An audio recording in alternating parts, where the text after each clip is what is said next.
I don't want to be an emperor. That's not my business. I don't want to rule or conquer anyone. I should like to help everyone if possible.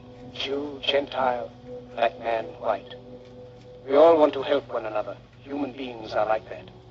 We want to live by each other's happiness, not by each other's misery. We don't want to hate and despise one another. In this world, there's room for everyone, and the good earth is rich and can provide for everyone. The way of life can be free and beautiful, but we have lost the way. Greed has poisoned men's souls, has barricaded the world with hate, has goose-stepped us into misery and bloodshed. We have developed speed, but we have shut ourselves in. Machinery that gives abundance has left us in want.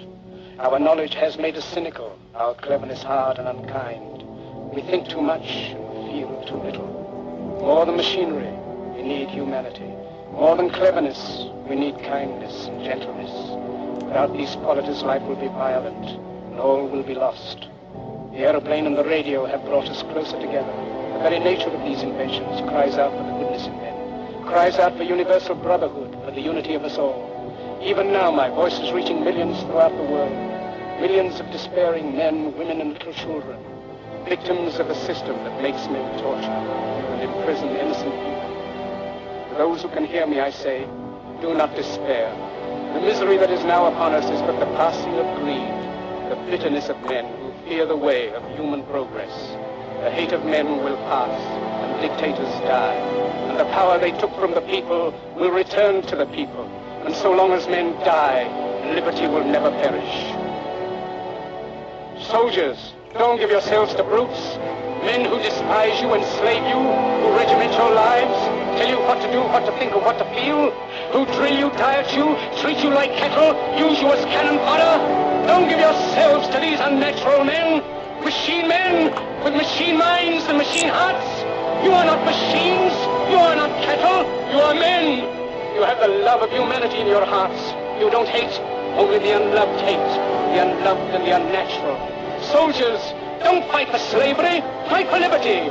In the 17th chapter of St. Luke it is written, the kingdom of God is within man, not one man nor a group of men, but in all men, in you.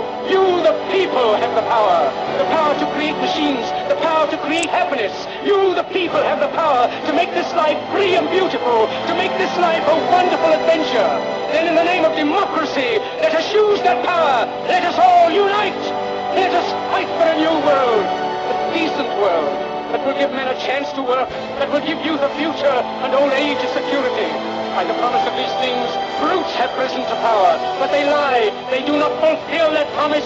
They never will. Dictators free themselves, but they enslave the people. Now let us fight to fulfill that promise. Let us fight to free the world, to do away with national barriers, to do away with greed, with hate and intolerance. Let us fight for a world of reason, a world where science and progress will lead to all men's happiness. Soldiers, in the name of democracy, let us all unite!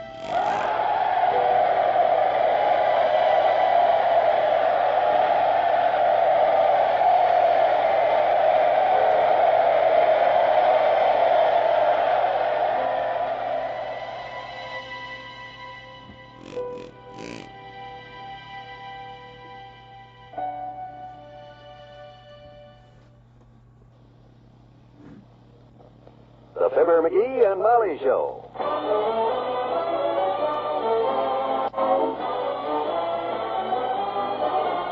Every weekday at this time, NBC brings you Fibber, McGee, and Molly transcribed. The show is written by Phil Leslie and directed by Max Hutton.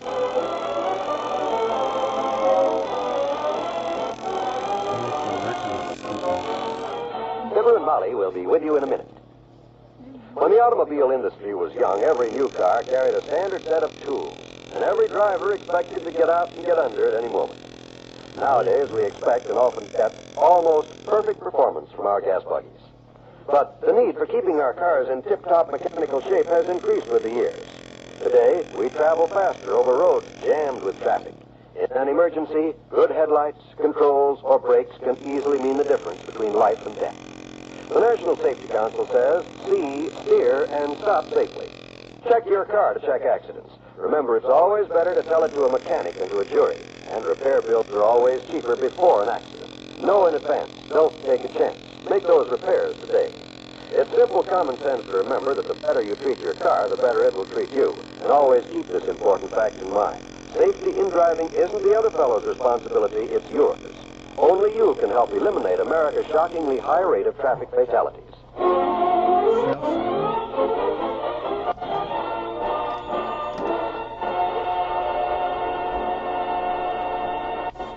And if you're so restless, McGee, you don't have to sit home with me tonight. Go down to the Elks Club if you want to. No, they're redecorating the Elks. Well, take your ball and shoes and go bowling. I don't mind. As long as the boys are in the alleys, they're off the streets, I always say. No bowling tonight. The bowling alley's tied up for the tournament. Well, do something, dearie. You're making me nervous pacing up and down like that. Read a while. Take a walk. Oh, maybe this is Dr. Gamble. You two can play some checkers or something. Come in. Oh, gee whiz, it's Teeny, Molly. Hi, sis. Come in. Hi, Mr. McGee. Hi, Mr. Well, what you know? Well, hello, Teeny. What's on your mind, sis? Kind of late for you to be out. Sure, but, well, my mom and daddy are at a bridge party tonight, and my mama told me I could stay with Aunt Gracie. Mm-hmm. But I don't like Aunt Gracie. Oh, aren't you like her? Well, gee, mister, she always treats me like I was a little girl. Oh. Well, you are a little girl, aren't you? Sure, but intelligent adults realize that talking down to children is psychologically incorrect, I betcha. Well, yeah, I guess. Well, now, you just stay right here with us, dear. Hey, would you like to lie down and take a nap till your mother and daddy call for you? Yeah, well, why don't you do that? Show her into the guest room, McGee, while I get her some milk and cookies. Good idea. Oh, gee, thanks, Miss McGee. You're awful nice to little children. I'm awful sleepy, I betcha. Well, come on, Teeny. In here. Here, take your shoes off and crawl into that afghan there. That's it. Okay. Hey, tell me a story, will you, Mr. McGee? Will you tell me a story, Okay, I'll tell you what I'll do. I'll read you a story. Here's a book I've had ever since I was a little boy. I'll read the story out of it. Oh, goody. Let's see. Oh, yeah. Once upon a time, in a lovely little dell... Hey, what's a dell, mister? What's a dell? Oh, that's kind of a shady nook in the woods. You know, where green things grow. Oh, you mean like Dell Pickles? Yeah, Dell. Now, don't interrupt. I'll read you. Okay. Okay. Once upon a time, in a lovely little dell, by an old smithy... Pardon me for interrupting again, but what's a smithy, Well, smithy that's a blacksmith shop, Teeny. Yes, where they put shoes on horses. Shoes. Shoes on horses. Shoes. Oh, come on, mister. Quit kidding around and read me the story. Well, okay. Once upon a time, in a lovely little dell by an old smithy, there lived a big white hare. A hare, sis. That means a rabbit. Oh. One day, this hare was walking along the turnpike. What's a turnpike? That's a road, sis. Oh. As the big white hare walked down the turnpike past an apothecary shop, Oh, what, mister? a drugstore. Oh. He was walking down the turnpike past the apothecary shop, when all of a sudden he saw a sixpence lying in the road. So he... What's a sixpence, mister? What is that? A sixpence is money. Oh. And just as he picked up the sixpence, a troll stuck his head over a turnstile. What's a troll and what's a turnstile? A troll is... Well, a turn... Ah, for the love of Mike. Why don't they write these dad-ratted fairy stories in English? Trolls, hares, apothecaries, turnpike, sixpence. How can an American kid ever... Teeny. Hey, Teeny. Oh, my gosh, put her to sleep.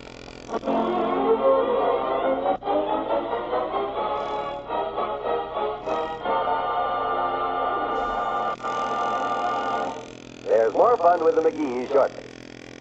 You know, when we think of mental illness, we think of it as something that happens to other people. We don't like to think that it could possibly happen in our family. Yet the facts are that mental illness strikes one family in every four. Fortunately, there are ways to treat mental illness. And the outlook is so much more hopeful than it was years ago. The scientists are now looking for new ways, better and quicker ways to cure mental illness and to prevent it. They need your help so they can help you. You can help to speed up research on mental illness by giving to the Mental Health Fund. Money can't buy happiness, but it can wipe out the heartache, the suffering, and misery of mental illness. Every dollar you give will be used to protect your family against mental illness through research, prevention, and improved treatment. Please give a generous gift today to the Mental Health Fund in care of your local postmaster. Remember, address your contribution to Mental Health Fund in care of your local postmaster. Your help in this worthy cause is urgently needed now.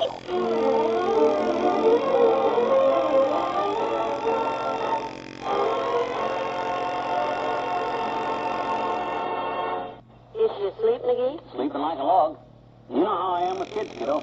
I read her a story in a kind of a soft, soothing tone, and she dropped off and sleeping like a log. Hey, Mr. McGee, what time is it? What time is it? It's about 10 to 9, sis. Sound asleep, huh?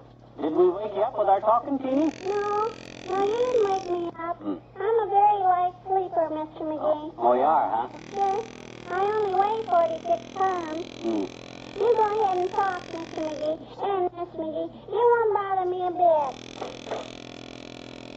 Wonder what you want to know the time for. You're not going anyplace. Oh, you know how children are. Anything to stay awake. At that age, they consider sleep a waste of time. Boy, not me. I love it.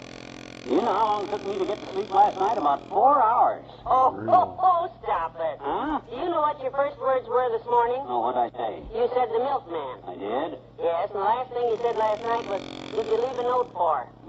You slept 9.5 hours in the middle of that sentence. Oh, kid.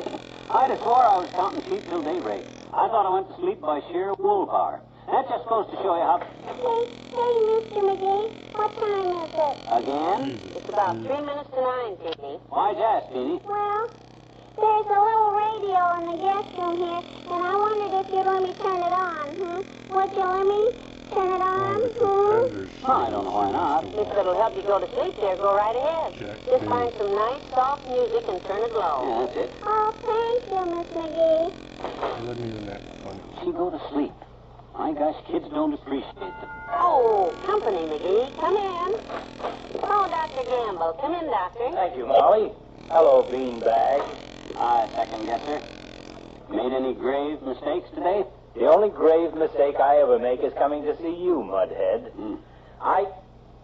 Say, do I hear a radio going someplace? You hear a radio, but it's not going anyplace.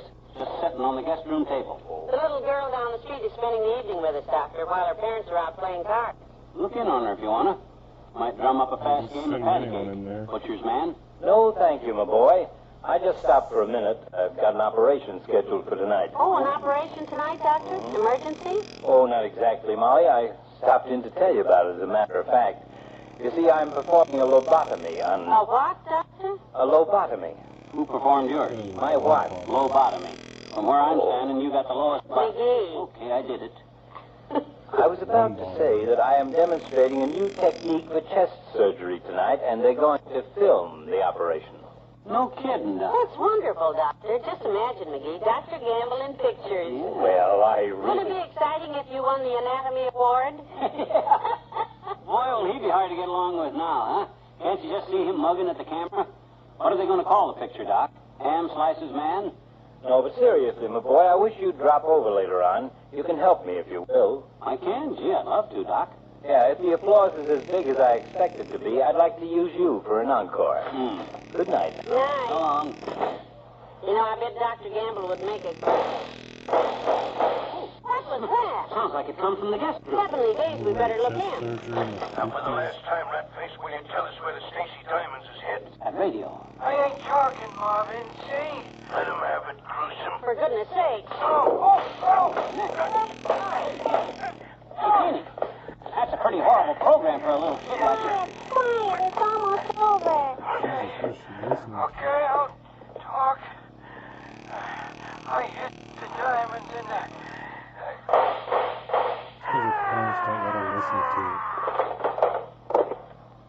And that concludes tonight's episode of Marvin Mayhem, Private Snoop. Tune in again next week and see how a headless blonde traps the killers of... Oh, boy, was that ever wonderful.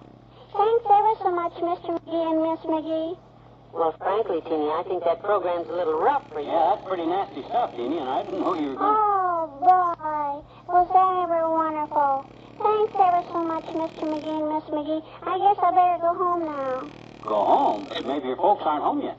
Oh, they didn't go anyplace, mister. What? Well, didn't you tell us they were playing bridge somewhere, Teeny? Sure you did. Sure I did. They're playing in our house, I betcha. You mean you... Well, why'd you come over here in the first place? So I could hear Marvin Mayhem, Private Snoop. What? They won't let me listen to it at home. Well, we wouldn't have let you listen to it here, too, either, if we'd have known it. That's not good for children, Teeny. You slickered us, sis. Gee, well, I'm sorry you feel that way about it, kid. Well... I guess I'll have to find a new place to go every week. Where's my little coat? And my hat? Well, thanks for everything. Anyhow. Bye now.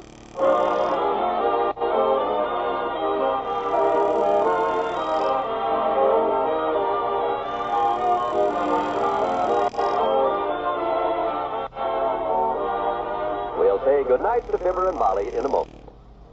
Hi, I'm Dinah Shore, and I'm here to tell you a little about our twice-weekly radio program on most of these NBC stations. We're on every Tuesday and Friday evening, you know, and we do our best to crowd each of our 15-minute programs with real entertainment. Believe me, it's lots of fun trading words and music with our talented music master, Frank Duvall. And we're also proud and glad to have the very popular and mellow-voiced Art Baker as a permanent member of our radio family. Every once in a while, a surprise guest drops in to see us. It may be one of your top vocal or Hollywood favorites. It may be a new voice discovery on the way to stardom. And, of course, I'll always try to sing the songs that I think you'll want to hear. Old songs, new songs, bright songs, blue songs. Hey, what do you know? I'm a poet. But all poetry aside, why not make it a regular date to listen to our Dinah Shore show every Tuesday and Friday evening on the NBC Radio Network? We'd love to have you with us.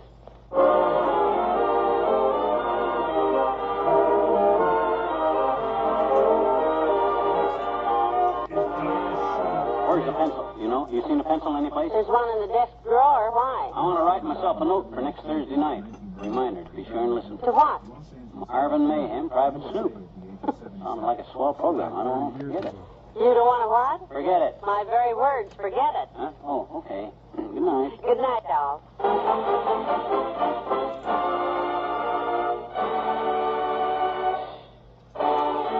NBC has brought you the Fibber, McGee, and Molly program, transcribed, with Arthur Q. Bryan as Dr. Gamble and Jack Moyles as Marvin Mayhem.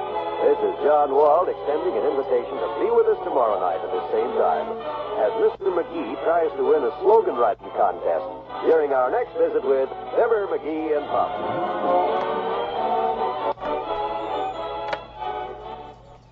Tonight, Leon Pearson brings you a special report on Indochina on the NBC Radio Network.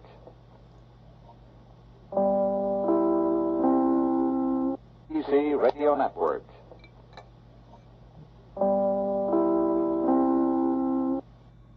The Fibber, McGee, and Molly Show.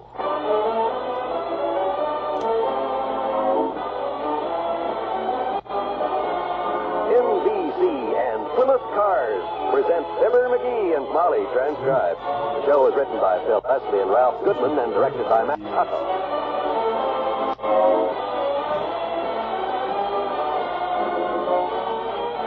We'll join in Fibber and Molly in just a moment. This is Walter Pigeon with an important message for all of you. I just came from the United Cerebral Palsy Center. Every 53 minutes, a baby is born with cerebral palsy. A staggering figure, isn't it? And not all of the 500,000 sufferers are children. An accident or a severe illness may cause this tragic malady. Many wonderful things have been accomplished through the generosity of you out there, but much more is needed because of the increasing number of those afflicted. I would like our national campaign chairman for 1954 to explain how you can help. William Clay Ford.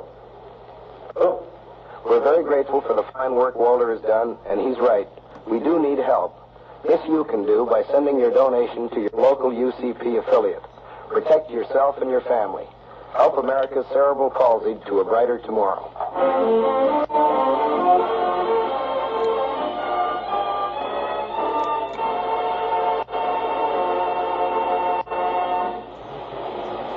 Watch it, Molly. You turn left here. I know where the grocery store is, dearie. Oh, you didn't seem to be paying attention. I'm trying to remember whether I left anything off the list. Oh. This idea of buying all our groceries for the month in one trip is a little confusing. Oh, I got the list right here if you want to... No. Don't unroll it. It'll take an hour to roll it up again. I hope we have enough money for this. When I just buy a few things at a time, it doesn't seem like so much. But that's where you're wrong, kiddo. That's a fantasy. Fallacy. You betcha. Look, every time you buy one can of beans and pay a dime for it, when you could have bought 5 cans for $1, you're losing money. You see what I mean? Where do you buy your beans these days? Navy surplus? Well, beans are just a figure of speech, Molly. I merely mean that the way to buy is quantity. Instead of calling the market every time you need a loaf of bread or a stick of butter, we stock up everything we need today and take care of the whole month in one swell swoop. Well, if you're thinking of buying 30 loaves of bread and 30 sticks of butter... Watch it. Here's the parking lot. Turn in. When I think of how I used to just get in the car and drive down to this market without you to guide me, I just shudder. No, you could find your way all right. Boy, this lot sure is crowded. Watch it. There's a space opening up there. That woman in front of us, backing out. Mm-hmm. You better back up. Give her plenty of room. Back up. You know these crazy women drivers. Oh, I don't mean you, of course. You're a swell driver. You're sweet. Nobody has to tell you what to do. Okay. She's out. Back up. There. Now turn hard. Put her in first. Easy now. Watch it. Stop. That's it. Nobody has to tell you what to do. You're an expert. Thanks, Cole. Cole? Pilot. Oh. I guess that is a kind of a bad habit of mine. Yes, it is. Oh, well, don't get sore, kiddo. Liz, now just...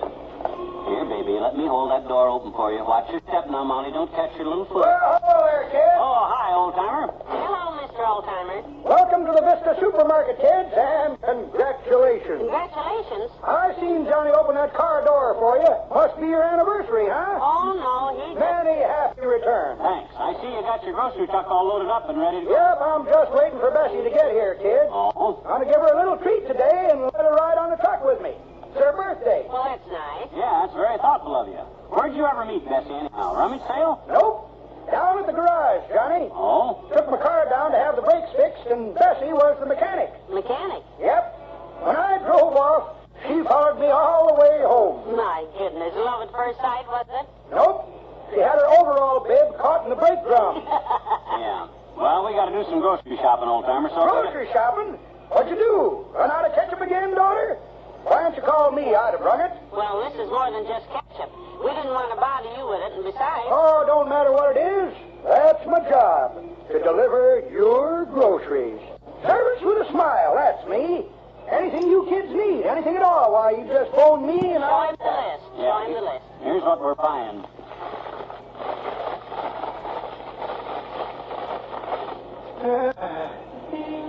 Yes, sir. Like I say, anytime you kids need a bottle of ketchup, call me. I gotta go now. If you see Bess, tell her I left. We better go, too, and get started buying groceries. This list could take us all day. It won't take long, and we'll save plenty of dough this way. We'll each take a couple of carts and a bunch of baskets and split up the list. I've got the money, and we'll meet back at the check stand. Now, you watch for bargains, kiddo, and let's save a nickel wherever we can, because the way prices are these days, we gotta save.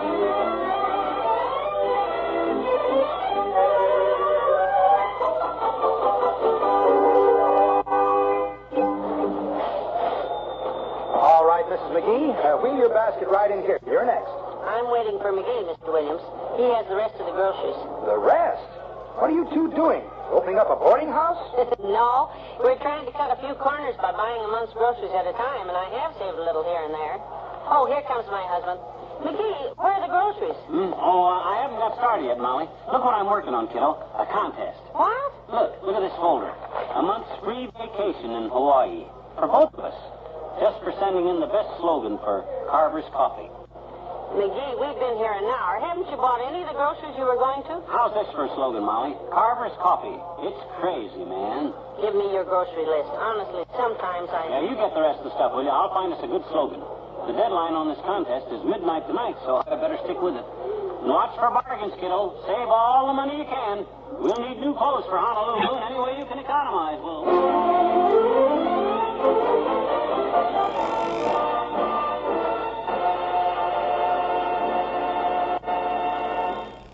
Back to Wistful Vista in a minute.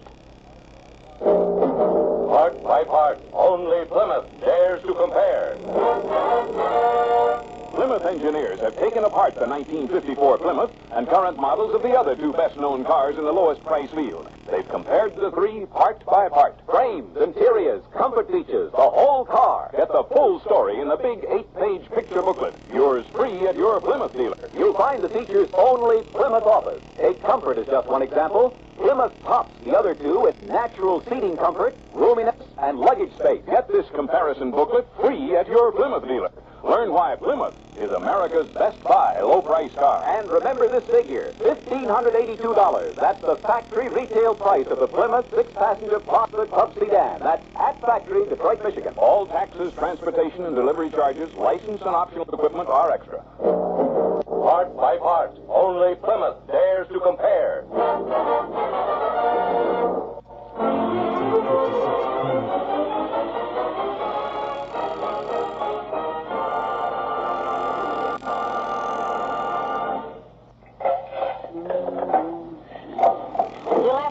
These groceries on the top shelf, Mickey. I can't get them all in the cupboard here. We did save a few dollars, though, by... Feeling droopy? Perk up with Carver's coffee. How about that? See, perk up means the percolator, and Carver's coffee... No, I don't like that one either. That's unanimous. We've been drinking a pound a week of that sawdust and chicory of theirs as long as I can remember. It's about time they gave us a free trip to Honolulu. Ah, you love Hawaii. Shall I start closing up the house right now, or can I wait a few days? I got plenty of time, don't worry. I'll say one thing. If confidence has anything to do with this contest, you're a sure winner. Oh, certainly I got confidence. If I didn't, I wouldn't have given more troops to $10. What $10? You're not hiring more troops to think up slogans for you. No. While you were putting away the groceries, I dropped over to Mort's to talk to him about Honolulu. You know, he's been there, him and Mabel. How well I know. She hasn't stopped talking about it since 9... So Mort says if I'm so sure of winning this contest, he'll sell me his ukulele for $10. And throw in one of them tissue paper ropes that hang around my neck. So I'd give him the $10. Where's the uke? In the garage. I stepped on it on the way over here, but don't worry, I can glue it back together. Ah, beautiful Hawaii. What a vacation this'll be. Mm-hmm. Just picture us sitting on the beach at Waikiki, dangling our feet in the water and watching the huma huma nuka nuka apahoe go swimming by. Probably scare the daylights out of me. You know how ticklish I am. And then at night, we could stroll around the island and visit the luau's. The luau's? Yep. Friends of the Toopses? That'd be nice. I'd hate to be so far from home and not know anybody. No. The luau's are not friends of anybody's. What? They ain't people. They're dinners. Big Hawaiian feast that lasts for days. Shrimp, barbecued spare ribs, lobster, fried chicken, roast pork. I don't know where they're serving this, kids, but lead me to it and call me a stranger in paradise. Dr. Gamble. Yeah, your front door was open and this delicious conversation drifted out to the street as I was passing by. Passing by my clavicle. You probably heard it clear over at the hospital. Dropped the nurse and ran all the way over here. Oh, McGee. Well, I'm sorry to disappoint you, Julie, but we're talking about Honolulu. McGee is taking me there on a 2-week vacation, Doctor. Just as soon as he wins the coffee slogan contest. Oh, fine. That's like promising to take you to the moon as soon as they start running streetcars up there. Oh, yeah? Well, what do you think of this one I just thought up, you big skeptic? Listen to this. Time to retire. Drink Carver's coffee. Good to the last drop. It satisfies. How's that sound? Vaguely familiar. I think I've heard that slogan before. Yes, all 3 of them, in fact. Well, gee whiz, I can't concentrate with everybody yakking. Who's yakking? I am. Pipe down, will you, so I can shut up, Doc. Well, I didn't... Doc! That's it, doctors. That always makes a good slogan. Listen, 9 out of 10 doctors drink Carver's coffee because it contains the secret ingredient stopping you. Oh, McGee. I told you I can't concentrate. What's stopping you? You are. So give him his hat, Molly, so I can work on this contest. I'm going in the den where a guy can think. Because I got to mail it in by 10 o'clock tonight and a trip to Hawaii.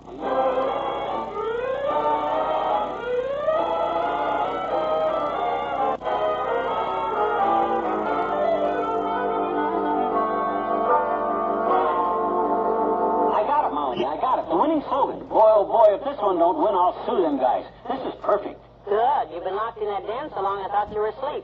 What is the slogan? Get this. Drink Carver's coffee. It's the best. That's all of it? Yep. Short, clean cut, straight to the point. That's the kind of slogans that wins contests. Contest judges are sick of them corny, cute-type slogans. What time is it? 10:15. Good. I got 15 minutes to get to the mailbox. Last pickup is 10:30. I'll get an envelope ready. Get me a label, will you? Label off of what? Off a can of coffee. A can of Carver's coffee. Every entry has to be accompanied by a label. Well, hurry up, will you, Molly? Dearie, you remember when we went grocery shopping today, you kept harping on buying bargains, cutting corners, saving money? Yeah, but what that cut is... Oh, you didn't cut out coffee. Oh, no. Good. I just cut out Carver's coffee and bought a bag of coffee beans. It's cheaper to grind our own. Fix me a cup, will you, kiddo? I need it.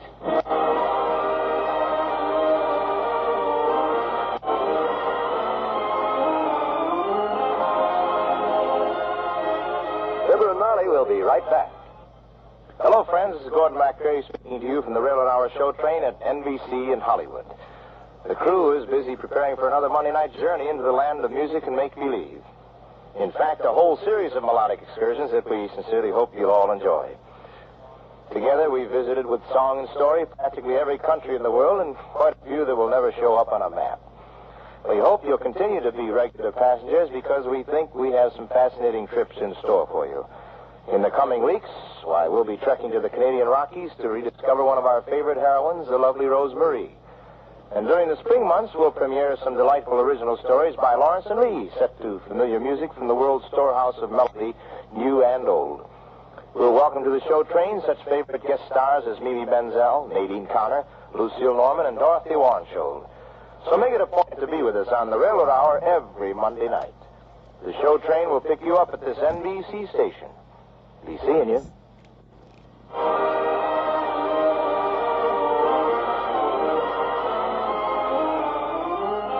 All this talk about Honolulu's got me so excited I can't get to sleep.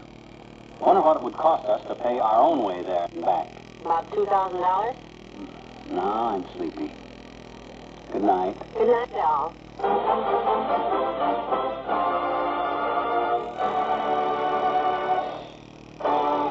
NBC and Plymouth Cars have brought you the Fibber, McGee, and Molly program transcribed, with Bill Thompson as the old-timer and Arthur Q. Bryan as Dr. Gamble. This is John Wald inviting you to be with us again next Monday night as the urge to attend night school overcomes Mr. McGee with, need I say it, surprising results for Fibber, McGee, and Molly.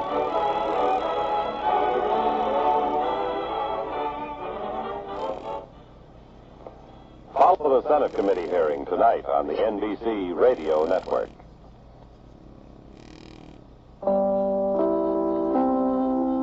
Radio Network.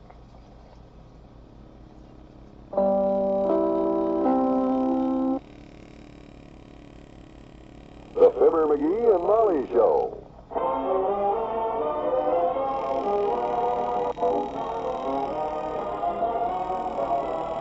NBC and Plymouth Cars present Fibber, McGee, and Molly transcribed. The show is written by Phil Leslie and Ralph Goodman and directed by Max Hutto.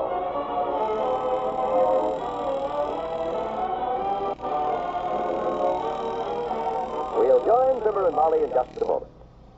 You know, when we think of mental illness, we think of it as something that happens to others. We like to think that it could possibly happen in our family.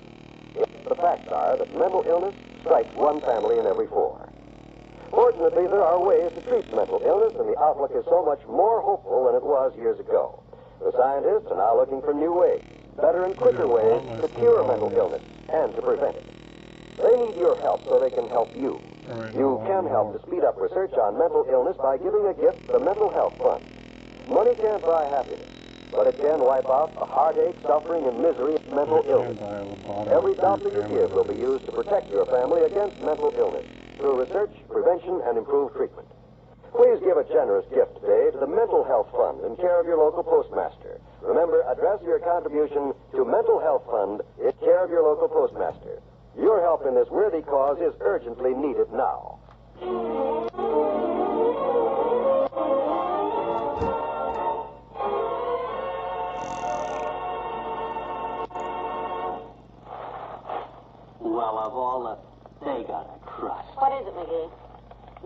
just ridiculous. What is it, dearie? Boy, I'm telling you. What is it?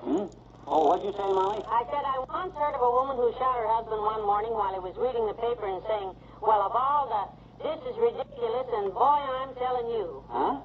She got him right between the ridiculous and the I'm telling you. Oh, I guess you want to know what I'm reading, huh?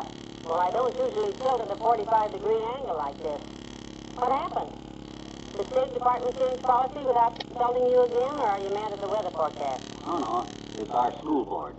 You know them night school courses for adults? The adult education plan at the high school? Oh, yes, the lad next door goes 3 nights a week. Why? It says here they're talking about closing down the classes after this semester. Not enough students, they claim. Waste of money keeping them open. Here the city throws away thousands of dollars on smudge control, but when it comes to education... Smudge control? What's that? That's a 10-year contract they just signed with the Crum Corporation that just happens to be run by Councilman Harrison's brother-in-law. Well, what are they... They sell office supplies. And they're going to supply the secretaries at City Hall with 3 erasers a day, so when they smear them carbon copies of theirs, they can keep the smudge under control with a Crum eraser. My goodness. Actually, if they called it eraser supply, all he could get is a couple $100. But smudge control... It does have a nice sound, doesn't it? Yeah, like a knife hitting a taxpayer in the back. If they weren't using that inferior Crum carbon paper, the stuff wouldn't smudge in the first place. Oh, boy, this makes me mad. Somebody ought to do something about this. Now, McGee, watch your pressure. It's always so expensive. Pressure? Yes. Last time you ran down to City Hall to put the pressure on, you got into trouble, and I had to dig $10 out of the sugar bowl to bail you out. Yeah, I guess you're right. Anyway, it's no use trying to get the straight facts out of that mob down there anyhow. The way they double-talk you and then hand out those cigars. You know, on second thought, maybe I should go down there. No, dearie. That last cigar they gave you made you sick. Yeah, that's right. I think the Crum Corporation is making them, too, out of old erasers. The way them politicians handle out money, it's a crime, right? I guess I'm as much to blame as anybody else, though. I don't speak up loud enough. Sometimes I ask myself if I'm a man or a mouse. I got a piece of cheese in your order here, Johnny, if you'd like to find out. Huh? You can put it on the floor and check your reaction. You whistle your whiskers and snap a cheese, chances are... Ah, go stuff an artichoke. How are you, Mr. Oldtimer? Oh, fine, daughter. Just for now. We're cheating the boy today. He looks madder than a horse flying a bottle. Well, he just read that the city is thinking of closing down the adult night school classes at the end of this semester. Oh, gonna lose his job as a racer duster, is he? No, he isn't a student. He just feels... Oh, teaching, is he? I never figured Johnny for a teacher, daughter, but... For the... What's he teaching? Inflation? Because Johnny sure knows inflation. He can take the least little thing that happens to him and inflate it up to a fascinating experience. No. Hold it, please. McGee, will you explain this to him? I can't. All right. Look, old-timer, I'm not teaching classes at night school, and I'm not a student at night school, too, either. Then what's got you so riled up, son? You're throwing off sparks like an axe on a grindstone. It's the principle of the thing. That's what I'm fighting about. This time it's a school. Next time it could be a hospital. Oh, well, I see what you mean now. Well, good. Why didn't you say so in the first place? I tried to explain it to you, but you kept breaking in. Sure, if you just said in simple language, daughter, that they're closing the school because Johnny had a fight with the principal and put him in the hospital, why, we'd saved a lot of unnecessary conversation. Watch it. So long, kid.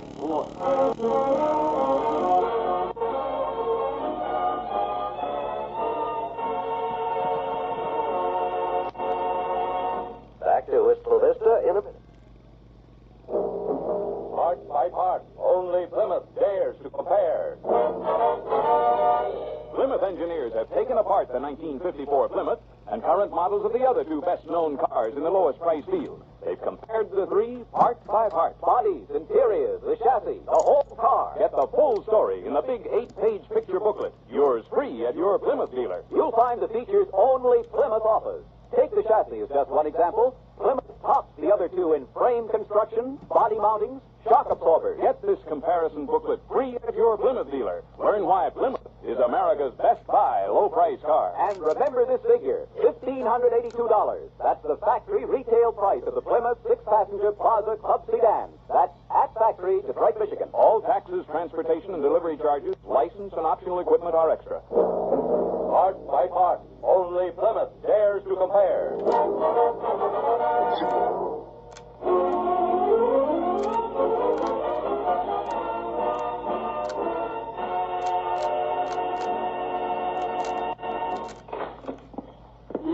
Rachel. I'm back. I wonder where she... Molly? Yes, dearie? Oh. You know what I was telling you about the adult education thing? Well, I just went next door to talk to Lester, and he gave me one of their folders. Molly?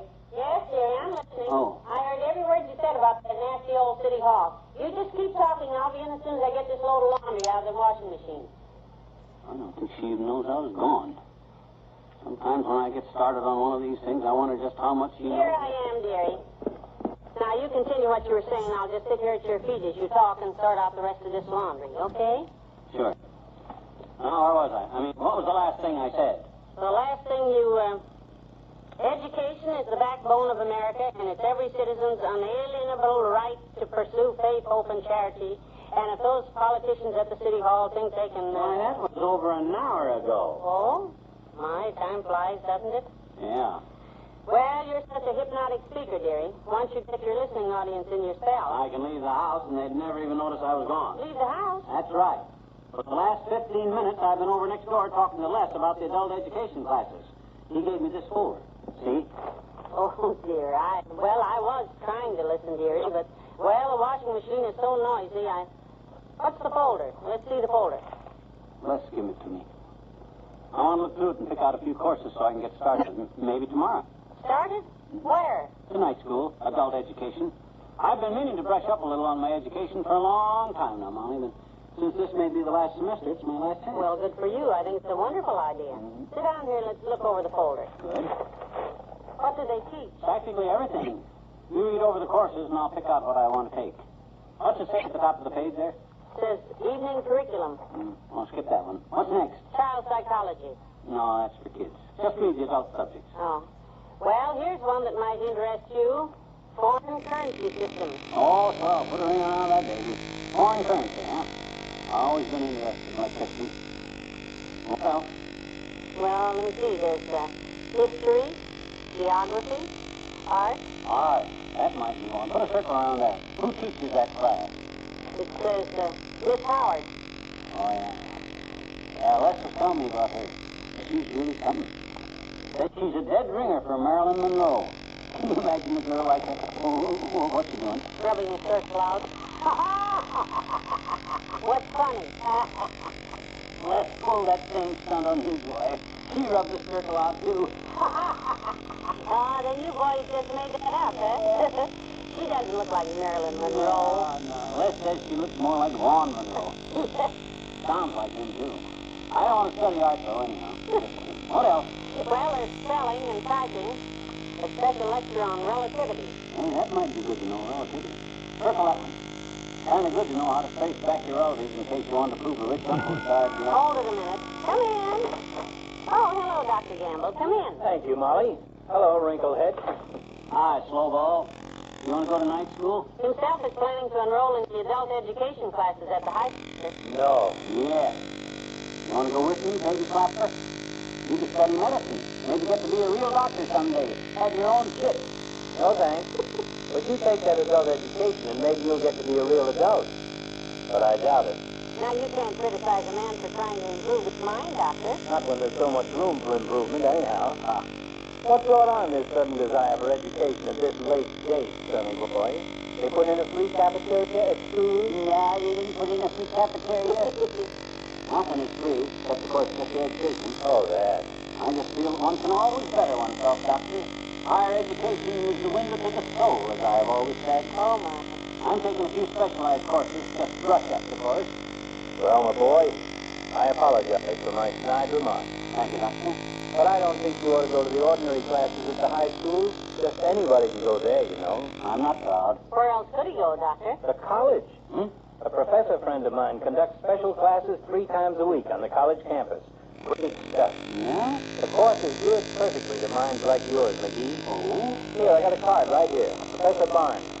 Tell him I sent you. Oh, that's nice, Doctor. Thanks a lot. All right. This is swell of you to do this. You deserve it. Professor A.E. Barnes. Special classes for backward children. What? What do you mean? Stay away from me,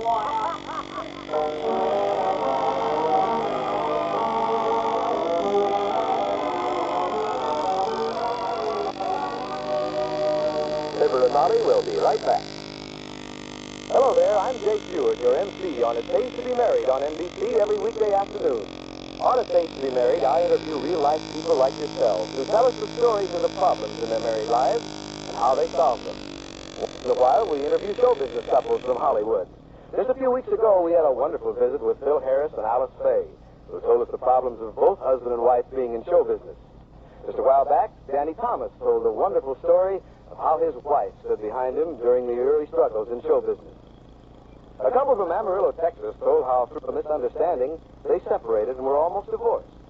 Their 3-year-old daughter began losing her sight, and the need of the love of both parents at this critical time brought them together again. However, not all of our stories on It Pays to Be Married are serious. Some are humorous, some are wacky, and some are unusual. So join us each weekday afternoon on NBC, won't you? For laughs and tears and just plain good entertainment on It Pays to Be Married.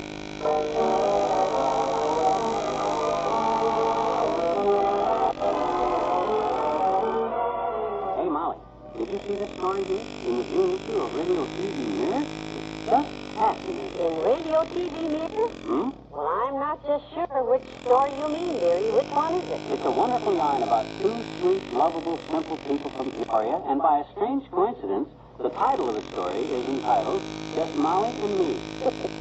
Oh, yes, I believe I did happen to read that, dearie. 7 times. In fact, I sent copies to Uncle Dennis and to Aunt Sarah. That's the nicest part of it. Just anybody can buy a copy of it at the newsstand. That's Radio TV Mirror. Ain't that just swell? Mm-hmm. Good night. Good night, all.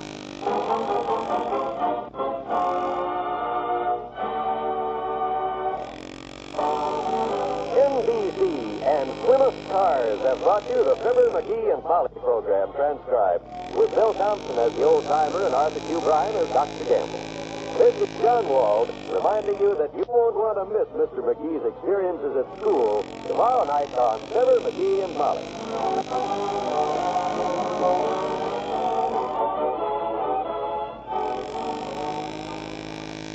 Follow the Senate committee hearings tonight on the NBC Radio Network.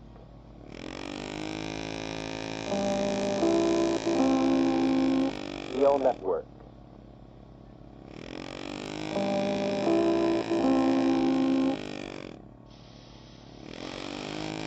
The Fibber, McGee, and Molly Show.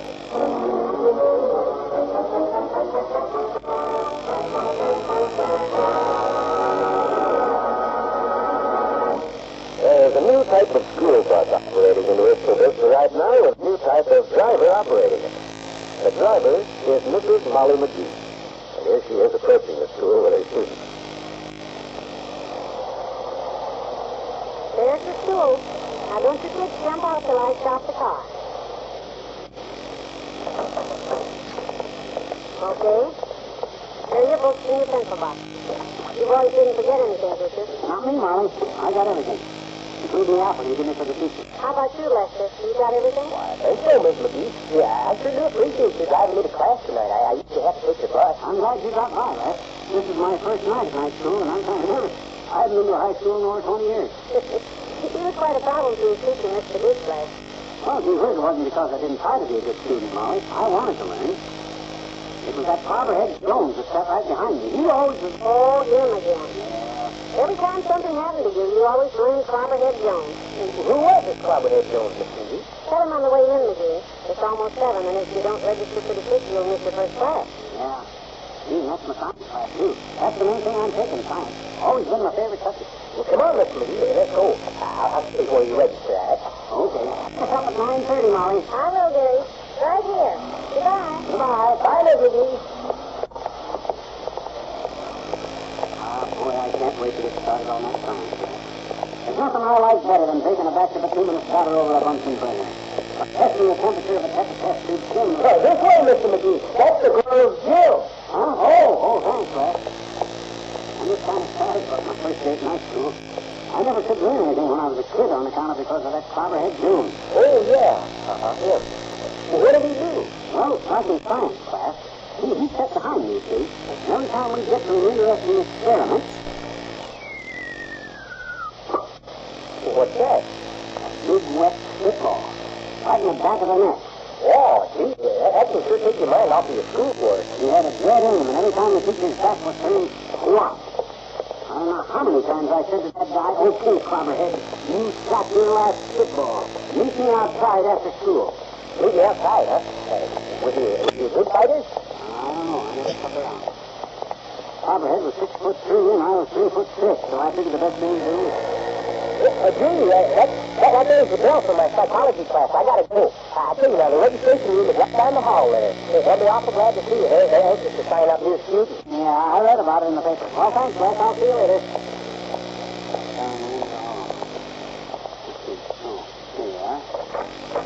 Yes, come in. McGee's the name, Bud. I called a little earlier. I want to register. Oh? Well, I'm sorry, Mr. McGee. Someone must have given you the wrong information. Oh, aren't you looking for new people? I read in the paper that... Yes, but I'm afraid you won't qualify, sir. You see, we can't... I won't qualify. Just because I didn't make straight A's in school don't mean I can't learn now. I don't know anything about your grades, Mr. McGee, but I'm afraid your age is against you. What do you mean my age is against you? This is for adults, ain't it? Well, certainly it's for adults, sir, but we have to draw the line somewhere. What? I'm just following the rules laid down by the board. I'm sorry. Well, by George, this is a pretty state of how do you do. We appreciate your interest, Mr. McGee, but we do have to keep up our standards. If we were scraping the bottom of the barrel, maybe you could... Scraping the bottom of the barrel? Give me that application blank. Well, what are you doing? I'm signing this application, that's what I'm doing. You're not going to push me around, Buster. I know my rights. There. You tell that school board of yours that I'm going to get an education... The school board has nothing to do with it. Huh? Well, you said that this is the draft board. I'll turn this application in since you're so anxious, but you'll be back. Wow, that was a close shave. I guess the registration office is down the hall. I better get out of here. You forgot your pencil box.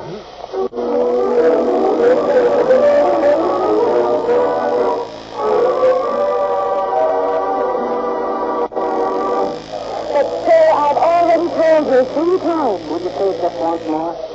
I want to be sure. Yes, this is the registration office. For night school? Adult education? Yes. Now, do you want to register? Yes. You see, I just had a frightening experience, sir. I wanted to be sure I was in the right place. I'm very busy, sir, and there's a long line behind you, so... Oh, come on, let's get started. What do I do? Give me your card, please. My card? Your application card. When you walked in here a while ago, didn't you see a sign that says fill out an application card before getting in line? Oh, sure. Well, where is it? Right out there at the door. You can't miss it. Good big sign about this high. Oh. You don't like me, do you? Next, please. No. Wait a minute. I got a card here someplace. Here it is. All I got to do is fill it out. Only take a minute. All right. Go ahead. I'm anxious to get this over with and you like this. My time class starts in a minute and I don't want to miss anything. Nothing I like better than taking a bus of 2 minutes batter over a Bunsen burner and there you are. All filled up. That'll be $5, too. I thought this night school stuff was free. Your science classes need laboratory experiments. The lab fee is $5. That includes 60 cents for test tubes, 80 cents for chemicals, and $3.60 for Mrs. Clyde. Who's Mrs. Clyde? The woman who cleans up the mess you kids leave every night when you go racing out of here with your homemade H-bombs. Now, if you just try to skip though... Okay, here's your $5. Where do I go? Room 204. Your teacher is Dr. Eisenstadt. Take the chair over to the right. Good. Okay, thanks. Next, please.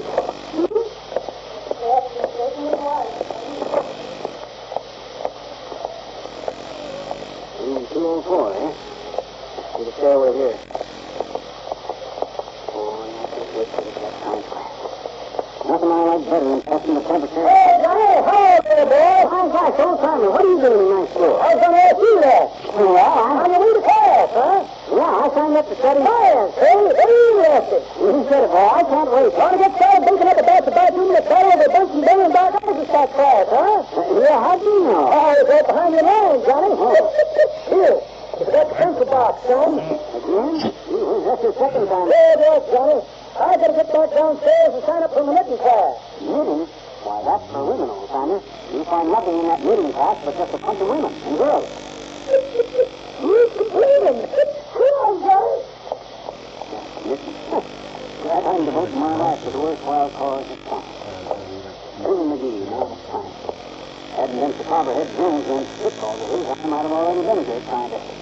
I might have discovered radium, perpetual motion. Ah, here we are, room 204. Just in time, too. Class is starting. Tonight, we continue our new discussion on the composition of Adam. Since Adam, yeah? My name is McGee, but I just enrolled in the class. Well, you come right down on front here and let me see your car, please. Here you are. Good. And this? I figure science is the place for me on account of because I've always been a scientist at heart. I've always been curious about things. All my friends say I got a very curious head on me. Yeah. Now, if you will take this here booklet on composition of the atom and find the truth, we will continue. Composition, huh? Yeah. All right, yes, well, composition. I always did like good composition. You see the trees. Oh. Okay. I'll sit right here in the front row. I want to bring this stuff right up close. And now, students, if you will turn to page 8, I will illustrate the make-up of the atom with a diagram on the blackboard. So if you will pardon my back, please. Very good, huh? First of atomic power. Interesting, isn't it? I always did want to know how they split the atom. Although why they split it is a big mystery. Things are going fine along the science side of split. Wow! Right in the neck. Who got that? What's the matter with you, Mr. McGee? A spitball. Some dirty rat back there hit me right in the back of the neck with a spitball. I'm with you. Hammerhead Jones. Yeah. Imagine after all these years. Got together in the same class. Oh, this is going to be lots of laughs. Oh, no. I'm getting out of here. Well, you can't learn anything in the same class. Good night. Good night, Al.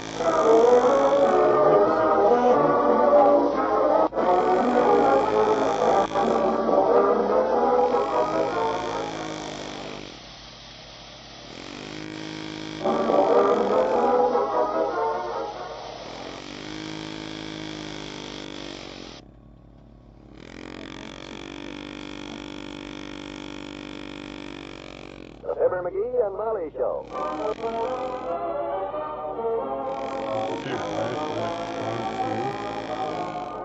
Every weekday at this time, NBC brings you Fibber McGee and Molly Dress Drive. The show is written by Bill Leslie and Len Levinson and directed by Max Hutto.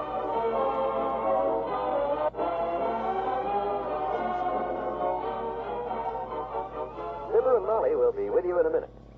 Remember Pearl Harbor? It couldn't happen, but it did. So wouldn't it be ridiculous to say it couldn't happen to the United States? The A-bomb, the H-bomb, and the long-range bomber have finally made intercontinental war possible. Enemy aircraft, even if based on the other side of the world, could reach our cities within a matter of hours. Russia's Air Force includes more than 1,000 Tu-4s, long-range bombers adapted from our B-29 and B-50 designs, and more than 400 of these could be concentrated in an initial strike. Our Air Defense Command uses an extensive network of radar, but planes could penetrate our borders by flying between the radar cones at altitudes below 5,000 feet. The importance of a large, smoothly working civilian ground observer corps should be evident to everyone, particularly for the East Coast, West Coast, and Northern state areas. All Americans in these Skywatch areas, men and women from teenage up, are urged to enroll for GOC service. Write or telephone your nearest Civil Defense Center.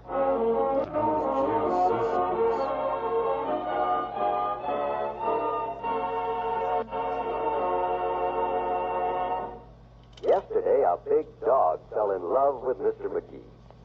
And although he was returned to his owner, he sneaked back to 79 to Wistful Vista last night. So, he's still around today. And when you have 150 pounds of hungry dog, you're bound to have the... 150-pound dog. Hey there, kids! Groceries! Where are you? Sounds exactly like there's nobody home. Well, I'll just set the stuff on the table and scram. Kind of dull visit without the kids here, but that's cool, so how... Hey, what's it? Hey, doggy. Nice, doggy. I'm the grocery boy. I brought you some groceries. Hey, look out now. Are you safe? Get away now. Eat it. Hey, Johnny. Hey, Donner. Hey, kids. Okay. We're coming. What's the big noise? Nerves. Mr. Old-Timer, what are you doing standing on our kitchen table? I'm saving the feller's life. Mine. Oh, for Pete's sake, get down over there. Here, Flag. McGee, get that hound out of here. Get him out. Okay, come on, Flag. Let's go. Jesus, this guy might What'd you do to him, Old-Timer? Were you teasing him? Teasing him? He liked to scare the way out of me. Let's get that monstrous mongrel anyhow, daughter. He's a moose retriever. Big enough to be an elephant eater. And we didn't get him. He just showed up here yesterday and adopted McGee. Latched onto him like a bass on a June bug. And we can't get rid of him. McGee doesn't like him any better than I do. Oh, careful, daughter. I know what you mean, but don't ever let nobody hear you say that Johnny don't like dogs. Any dog. Why not? Why, if he ever decided to go into politics, it'd ruin him. You can get elected to office if you cheat winners or beat kids. But if you as much as say, Fido, Fido, you're finished. Done. Well, himself hasn't any political ambition. Happened to Papa one time, daughter. Running for governor. Had a pretty good chance, too. Oh, your father? Yep. Went to a political picnic one day, stopped to Frankfurt a sandwich and stumbled over it. Papers the next day had a big headline. Candidate whoops dog. That's the call. If one Papa cleans across county line.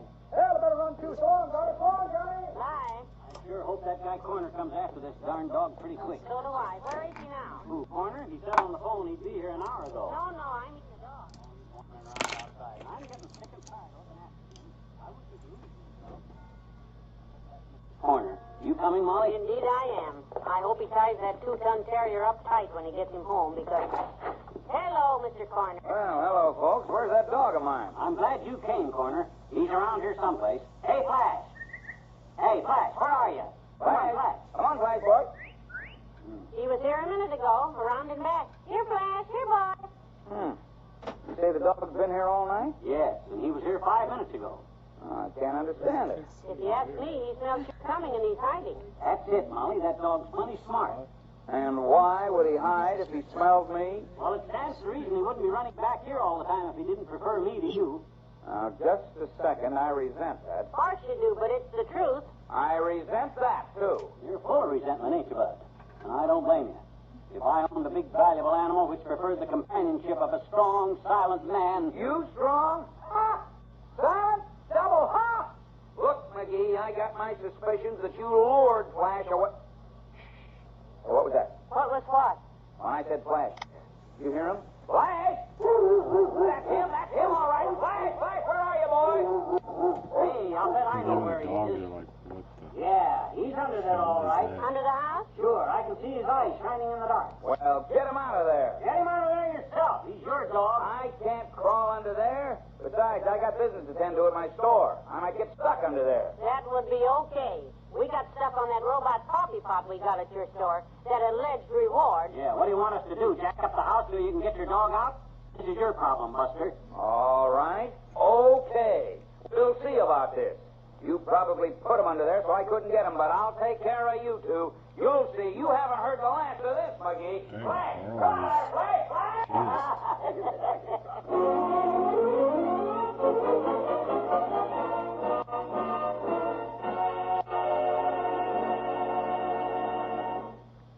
There's more fun with the McGee shortly. A lot of little boys and girls, more than 200,000 of them, are asking what the score is.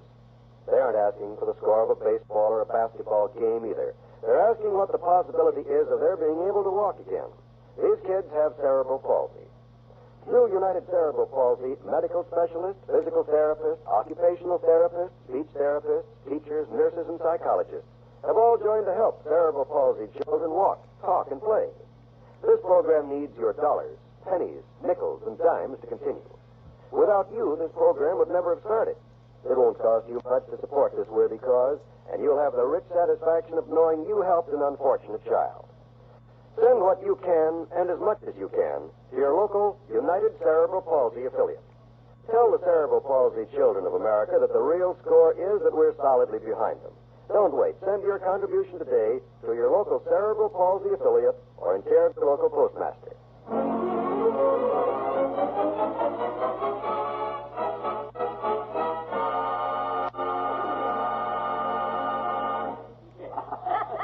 And there he was, Doc. Every time he called, "Here, Flash," the dog crawled farther under the house. Where's the dog now? He came out as soon as Mr. Corner left. There he is. Let him in? Absolutely not. He's wrecked my kitchen twice already today. Hey, Molly, what's that big chromium contraption by the sink there? Oh, that.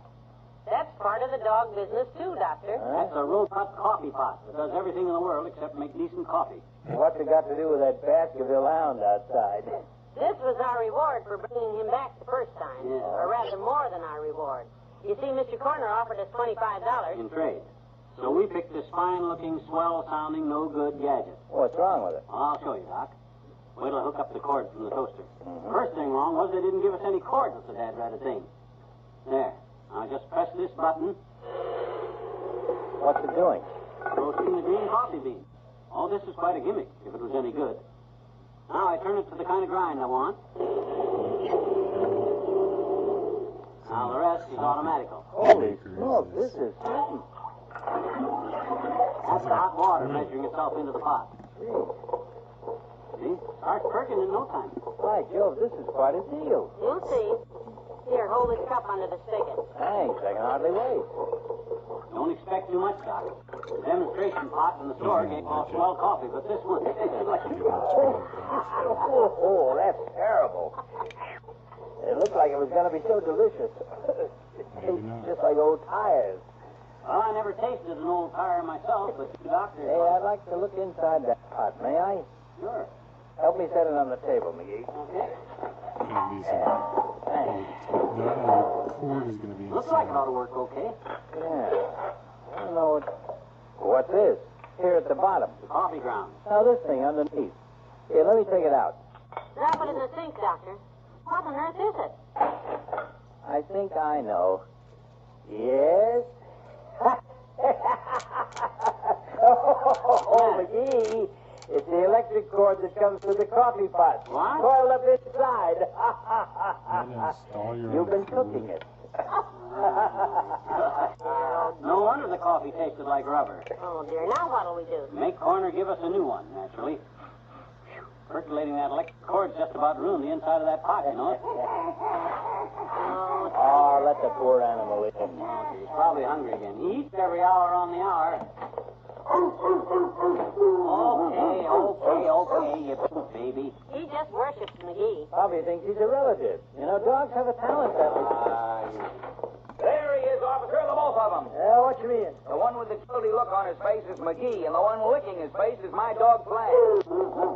Hey, what's the idea? I brought this officer here to arrest you, McGee. No, you didn't. You just made a complaint. Well, I want to make a complaint, too. This coffee pot he sold us. Sold you? I practically gave it to you. No, just a minute. What's my husband done? One moment, I'm a physician. Quiet in the name of the law. Whoa. I want my dog. I'll take him and good riddance. All right, here, Flag. Good boy, Flag. Come on, come here to Papa, Flag. What does matter? What does Flag man do? Come on to Patsy, old boy. Come on to... Come here, you. You want trouble. Put out, Flag.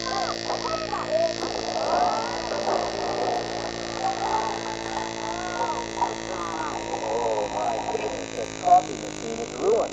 Now, I don't care. I got my property, and that's what I came for. Come on, Flash, we're going. Hey, I'm glad to be rid of you. You're not rid of me yet, McGee. Officer, do your duty. All right. Mr. McGee, the gentleman has sworn out this complaint against you. What for? You're to appear in a municipal court next Sunday morning. And as for Mr. Corner's accusations, you have alleviated the effects of his dog Flash.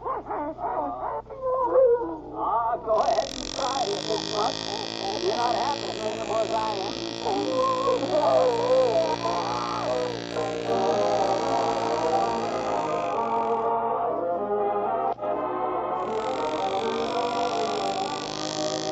We'll say goodnight to Fibber and Molly in a moment. Hi, I'm Dinah Shore, and I'm here to tell you a little about our twice-weekly radio program on most of these NBC stations. We're on every Tuesday and Friday evening, you know, and we do our best to crowd each of our 15-minute programs with real entertainment. Believe me, it's lots of fun trading words and music with our talented music master, Frank Duvall. And we're also proud and glad to have a very popular and mellow-voiced Art Baker as a permanent member of our radio family. Every once in a while, a surprise guest drops in to see us. It may be one of your top vocal or Hollywood favorites. It may be a new voice discovery on the way to stardom. And of course, I'll always try to sing the songs that I think you'll want to hear. Old songs, new songs, bright songs, blue songs. Hey, what do you know? I'm a poet. But all poets aside, why not make it a regular date to listen to our Dinah Shore show every Tuesday and Friday evening on the NBC Radio Network? We'd love to have you with us.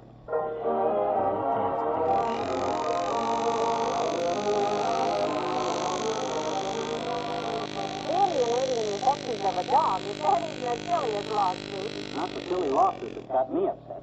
It's having to meet that dad-ratted affectionate dog in court. He certainly loves you. We got any cold cream? My face is all stamped. It's upstairs. Good night. Good night, all.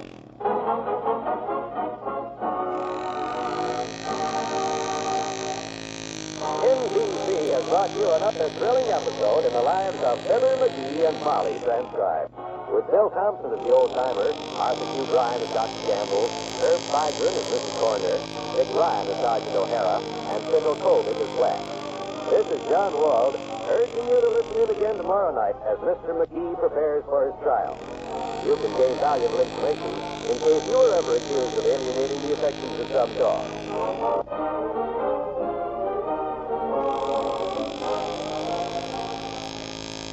Here's Joseph C. Hart in his commentary on the news tonight on the NBC Radio Network.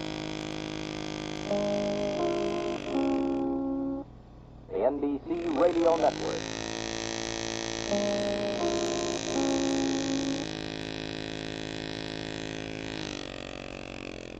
The Fibber McGee and Molly Show.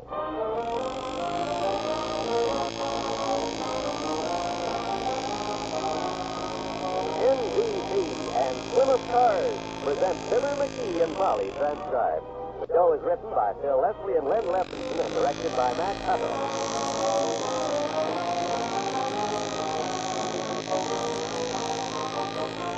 We'll join Fibber and Molly in just a moment. If you had about $5,000 saved up, what would you do with it? Pay off the mortgage? Buy a new car? Maybe take a trip to Europe? All wonderful plans, but first you need the cash. And you can have it sooner than you think by investing in the United States Savings Bond. Do it the easy, automatic way by joining the payroll savings plan where you work. You decide how much you want to save, and your employer will set it aside for you before you draw your pay. That way you won't even miss the money. By saving only $8.80 a week, you'll have $5,000 in less than 10 years. Because savings bonds pay you back $4 for every $3 you invest, and even more if you hold them longer. Remember, you'll have the money you want tomorrow if you invest in United States savings bonds today. And you'll also have the security of a safer, stronger America. That's what your savings bonds do. They help to keep our American economy strong. They help to make this a better country for you and your children.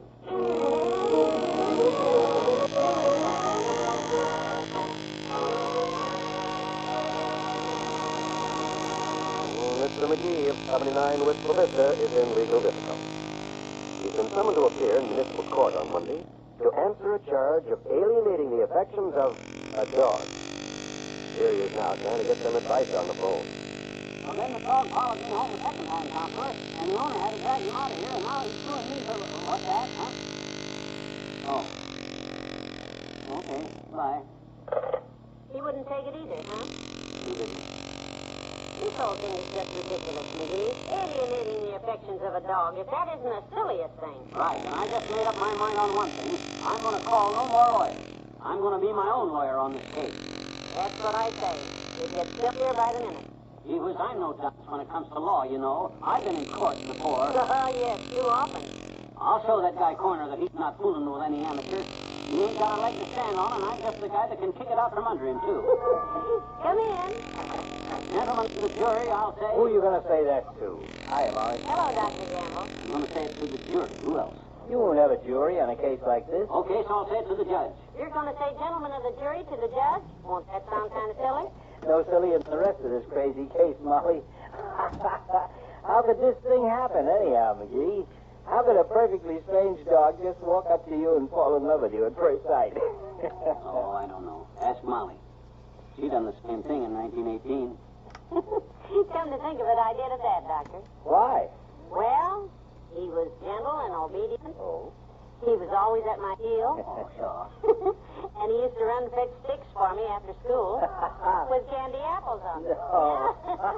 Seriously, Doc, you were here yesterday. You saw how that puddin-headed pooch followed me around all day. You saw me trying to get rid of him. Yes, I saw it, and I'll never forget it. The picture I have in my mind of that misshapen mountain of dog meat kissing you goodbye while Mr. Corner tried to drag him away and the policeman tried to hand you the summons is a picture I'd love to have framed. That's exactly what that guy Corner's trying to do to me, frankly. And he's not going to get away with it, too, either. I'm going to be my own lawyer on this thing. So I gathered, and I wouldn't miss this for the world. I wish we could miss it. I can just see the scene now. The crowded courtroom, the judge on the bench, the dog on the witness stand, the perspiration on McGee. Oh, it's hot in the courtroom. This case looks bad. McGee throws himself on the mercy of the court. The dog throws himself on McGee. The owner throws himself on the dog. And the judge throws them all in the calaboose. Oh, this should be fun. I'll see you in court, Gladstone. Goodbye, Molly. Bye. Who's he calling a Gladstone, the big bag? I wonder if that guy Corner would listen to reason and call this whole thing off, Mom. Do you think he would? Well, it certainly won't hurt to try. No. Why don't you call him up and explain that you don't want any part of his dog and you never did? It's the truth. I don't know. I just have to talk to the guy. Go on, call him. He's probably cooled off by now and realizes he was in the wrong. Talk to him nice. 79 Whistle Vista, Monty McGee speaking. Yes, he is. You, dearie. It's the Gazette calling. Hello? Yeah. Oh, reporter, huh? Well, anything I can do for the gentlemen of the press, I'm always... Huh? Where did you get that information, Bud? Well, it's a lie, every bit of it. I never lured that big mangy slob of a dumb beast away from any place. Oh, my. That slab-sided, mutton-headed, peanut-brained monster is so stupid he don't know where his home is, that's all. Yes, you can quote me. No, I wouldn't take custody of that moron mongrel if Corner gave me the whole store as alimony. What? No, I won't. My guy. What'd he say? Seems to think there's something very funny about me being sued for alienation of a dog's affection. Asked me how it feels to be called a love pirate.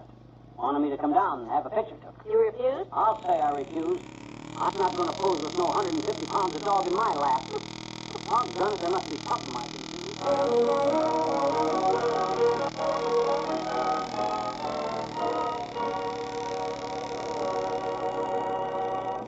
Back to Wistful Vista in a minute. Part by part, only Plymouth dares to compare. Plymouth engineers have taken apart the 1954 Plymouth and current models of the other two best-known cars in the lowest price field. They've compared the three part by part. Chassis, body, under the hood, the whole car. Get the full story in the big 8-page booklet. Yours free at your Plymouth dealer. You'll find the features only Plymouth offers. As just one example, check under the hood. Plymouth tops the other two in generators, spark plugs, air cleaners, cooling fans. Get this comparison booklet free at your Plymouth dealer. Learn why Plymouth is America's best buy low-price car. And remember this figure, $1,582. That's the factory retail price of the Plymouth 6-passenger closet truck sedan. That's at factory, Detroit, Michigan. All taxes, transportation, delivery charges, license, and optional equipment are extra. Part by part, only Plymouth dares to compare.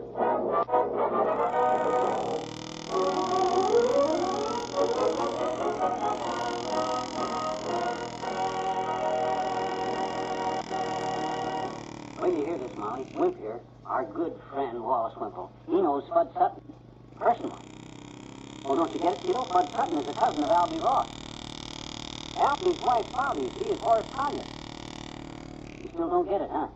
If you boys will excuse me, I'm baking a cake. Oh, don't go. This is important about my trial money.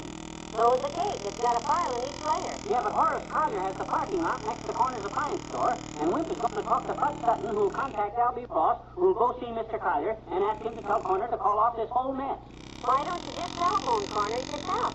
Oh, Molly, you can't handle a thing like this like that. You got to do it smart. You got to finesse it around, don't you, Wimp? Oh, yes. Use diplomacy. Yeah, diplomacy. You got a diploma, Wimp? Not with me, Mr. McGee. It's in my trunk. Oh. It's from adding machine school. Oh?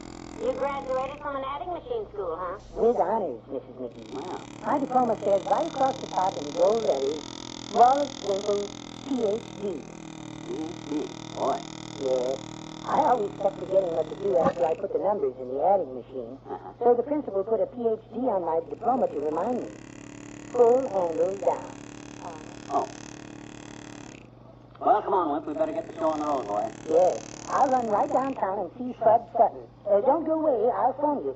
Bye, Mrs. McGee. Goodbye. Good boy. Ah, there's a nice little guy. Got a heart as big as all outdoors. Yes, and habits to match. What do you mean? You left the front door open. Close it, will you, McGee? Sure. Boy, oh boy, I hope this thing works out the way. Hi, Mr. McGee. Hi. It's me, Steve. hello there, Judy. Come on in. What can I do for you, sis? Well, I brought you something, mister. Oh? Look, I got a present for you, I bet you. You mean a present? Sure. It's a present of a president, see? Oh, what you know? George Washington's picture on the calendar. That's for me, sis? Mm-hmm. For when you go to jail. Huh? Now, wait a minute. Who around here says I'm going to go to jail? Who around here doesn't? You mean to say that the neighbors are talking? What are they talking about? About nothing else. Gee, you shouldn't have done it, mister. You shouldn't have given that dog your affection. It was my affection, and I gave him very little of them. Yeah, I hope they don't keep you in jail too long, because the calendar only runs till the end of December, and after that, you wouldn't know what time it was. Come on, mister. All right, sister.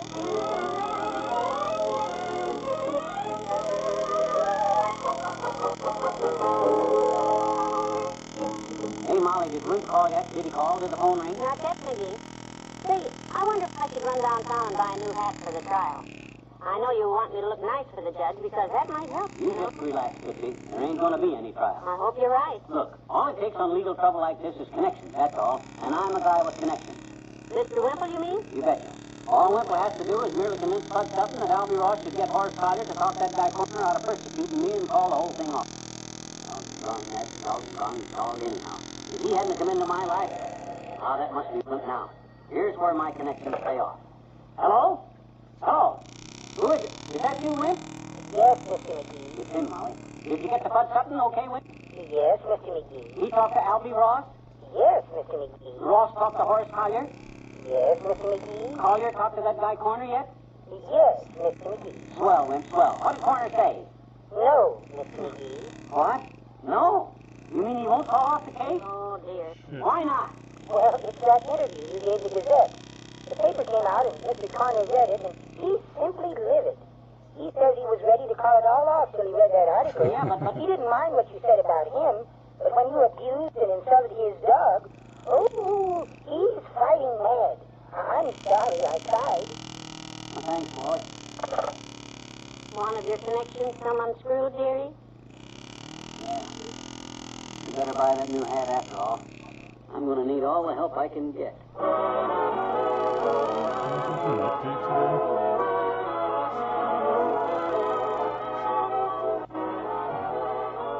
Fibber and Molly will be right back. This is Bill Goodwin, ladies and gentlemen. Have you heard the wonderful new features on Bob Hope's morning radio show? Bob Hope and the Experts, for instance, provides about as many laughs as you can crowd into a few minutes. Real experts like Don Loper on styles and fashions, Kitty Turmel on etiquette, and Chef Milani on cooking. They're Bob's guests and answer questions from the audience, while Bob helps with answers of his own. Let's listen in on Bob and Chef Milani, for instance, during a recent session. Oh, Giuseppe.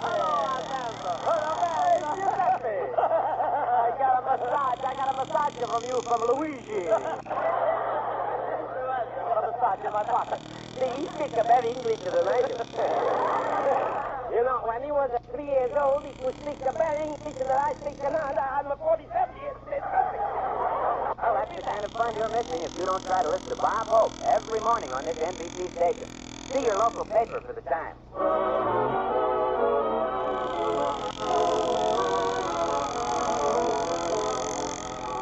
And none of my friends ever heard of a case like this, McGee.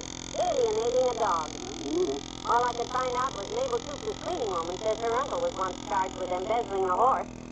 Embezzling a horse? Sounds like a similar case. How'd he come out? A broken man. Well, good night. Good night, all.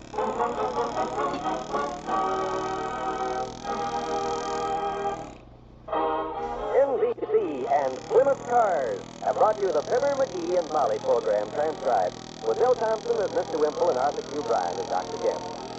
On Monday, McGee goes on trial for alienating the affections of Mr. Corner's dog, Flash. As the courtroom in Wistful Vista has a very limited capacity, you are urged to remain at home, tuned into this station, as the proceedings will be broadcast. This is John Wald, reminding you to listen again on Monday night to Fibber, McGee, and Pop.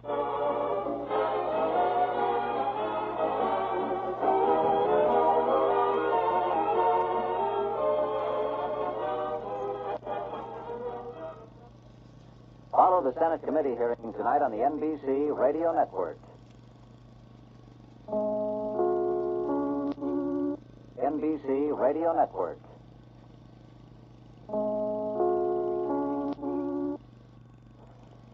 It's Fibber McGee and Molly.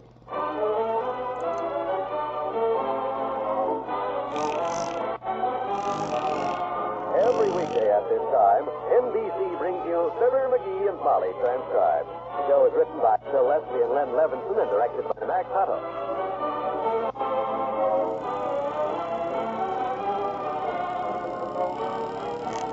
We'll join Fibber and Molly in just a moment. In these times, it's a comfortable feeling to be in a well-paying profession where you know your services are in demand. And that's the situation in the nursing profession. For even though there are more nurses active in the profession than ever before, the demand continues greater than the supply. The armed forces, civil defense, hospitals, clinics, and other health agencies have opened up countless opportunities for those of all ages ready to start a nursing education. Thousands of alert young people are choosing professional nursing. To qualify, you must be a high school graduate or college student in good health. The field of practical nursing is wide open to older women. To qualify, you must be an elementary or high school graduate, depending upon age. In practical nursing, you have the opportunity for a career after only 12 to 18 months study. If interested, write for further information to Nursing Careers in care of your local postmaster, or inquire at your nearest school of nursing or hospital. Don't delay. Your services as a nurse are needed now.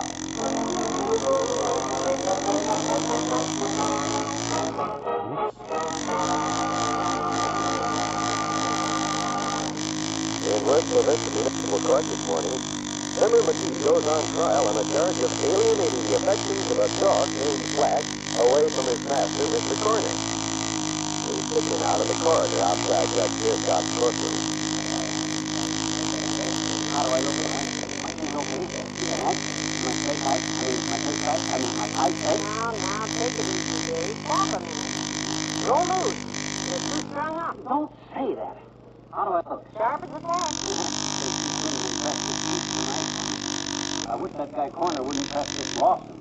I got a feeling I'm going to be clean. Now, stop that.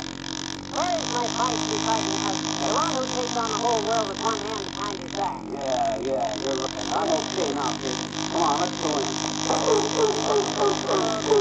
stop that. Get down, you big mutt.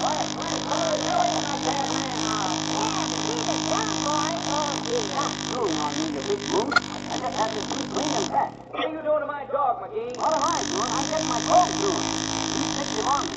Told me to muck me up so I look like a bum. No dog can do that to you, McGee. You beat him to it. Don't talk to my husband that way. Back there.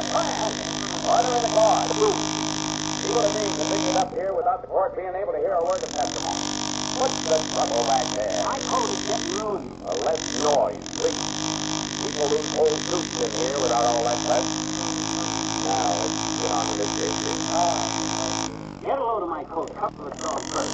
I look like I'm wearing a three-quarter sweat. Come on, Frank, boy.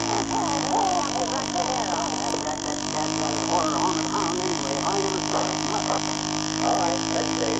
People versus McGee. The plan? Hold these corners. Corner is here, Your Honor. Come over here.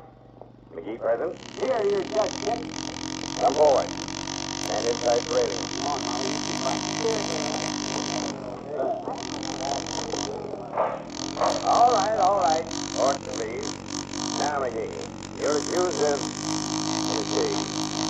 luring, enticing, inviting, tempting, inciting, attracting, fascinating, exhorting, instigating, persuading, blandishing, and cajoling one loose retriever dog, namely Black.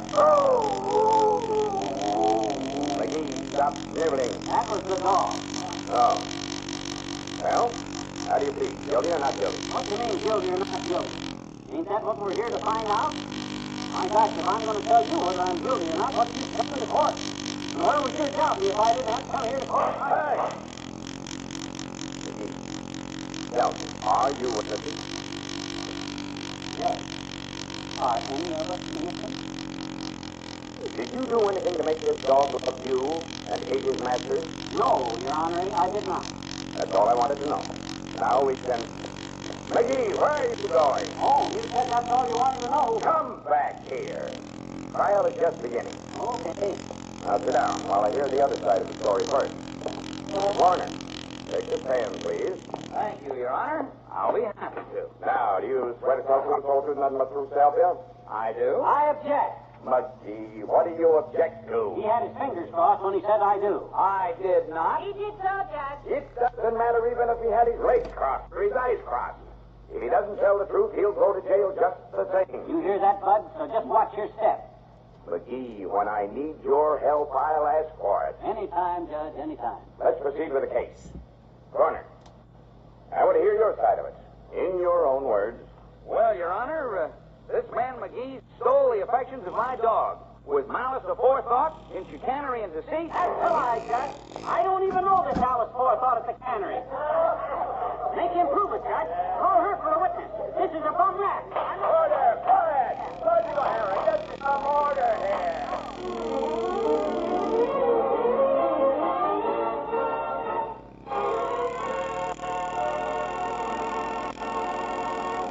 Back to Wistful Vista in a minute.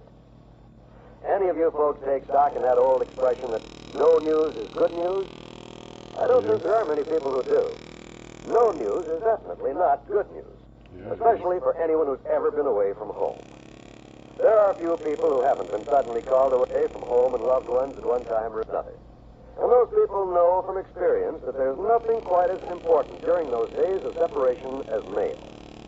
Any man or woman in the armed services will tell you the only call that takes precedence over mess call is mail call. And believe me, when a letter from home is more important to a hungry GI than food, you know that it means something. The action, the strain, the anxieties of war can keep a soldier's mind occupied. But when the letdown comes, the time to relax. That's when morale needs a shot in the arm. Yes, friends, keep those letters going. Those men and women in the services don't believe that no news is good news. Any news from home is always good news to them.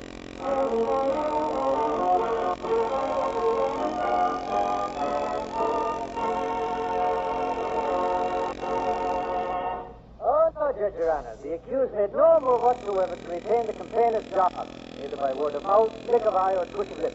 I guess that's about all. McGee, would you care to cross-examine Sergeant O'Hara? Cross-examine? Why should I be crossed with Sergeant O'Hara? I might ask him a couple of fuzzy questions, if you don't mind. Proceed. Sergeant, after you and this here dog owner dragged Flash out of my back door, what happened? Why, the ornery hound, begging your pardon, Judge, scooted around the side of the house and ran back into the front door. And then what did he do? He ran around all through the place, wagging his tail and knocking all the bric-a-brac off of the tables and the stands and everything. And then what did I say? You said... you said they're all gone. All the old familiar days. Don't you get it, Judge? The dog broke the bric-a-brac, and I says all the old... It's not funny, McGee. Not? Sergeant O'Hara, and I thought it was. Okay, Sergeant, step down. Yes, sir. How am I doing, man? You're having such a hot time, I'm afraid the judge will put you in the cooler. Oh, say, there comes Dr. Gamble. Good, I was waiting for him. Judge Bierstock, I got a witness I'd like to put on the grill. Dr. Gamble. What? What's the idea, McGee? Just park it in the witness box, Docky. Now then, you swear the whole... McGee, I'll do the swearing around He's here. my witness, Judge. Hush, McGee. If it gives the judge any pleasure, let him. You try to tell the truth, soldier, that's about to help through the show. Help you? I do. Name? George Gamble, M.D. All right. Go ahead, McGee. Okay. Now, Dr. Gamble, I will point to a dog over there named Flash and ask you what it is. It's a dog named Flash. That is right. Oh, brother. Just a second, Judge. What is the relationship between the doctor and McGee? What you mean, relationship? After your last remark, I distinctly heard the doctor say, "Oh, brother." Calm yourself, Mr. Corner. That was merely comment. But I heard you say... We're all brothers under the skin. Yeah, and Doc's got room under his for all of us. Oh, McGee, stop insulting your own witness and get on with the case. Okay, sure. Doctor, you've been present on several occasions in my house when said dog was also there. Yes. And what was my general attitude toward aforesaid Flash? Oh, quite a bit like Mount Everest. I said attitude, not altitude. I understood. Your attitude was like Mount Everest. Huh? Remote, chilly, indifferent to any attempt to climb you, yet rather majestic in your aloofness. You don't say. That's good, Doctor. Would you mind repeating that, Doc? Your heard it the first time. Get on with the case.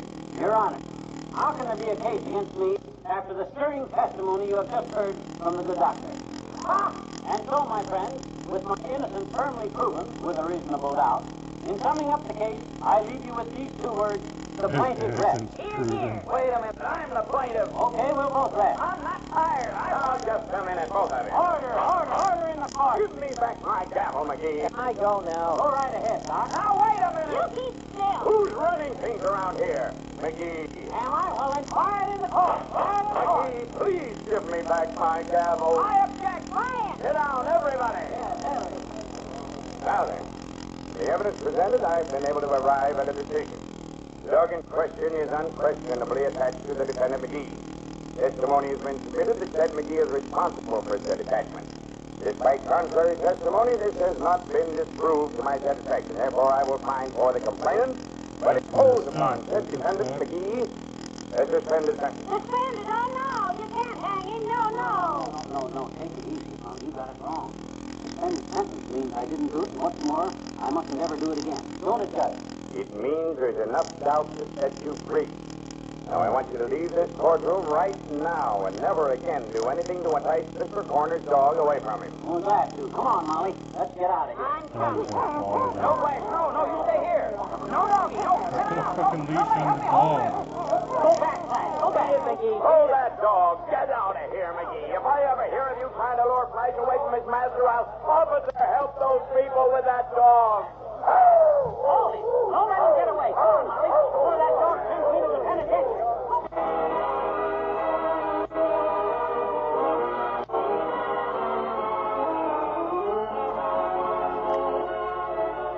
Dipper and Molly will be right back.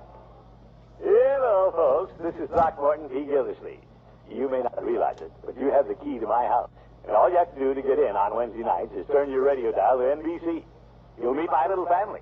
There's Leroy. Hi, Unc. Hello, Leroy. And then there's our wonderful housekeeper. What are you doing? Talking to yourself?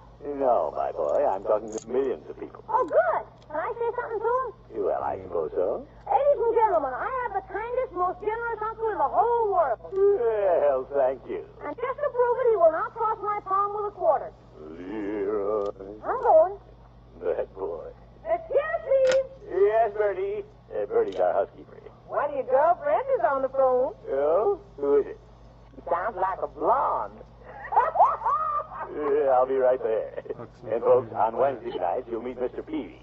He isn't here now. No, I wouldn't say that. Oh, Peavy. I didn't see you behind me. See you Wednesday night, folks.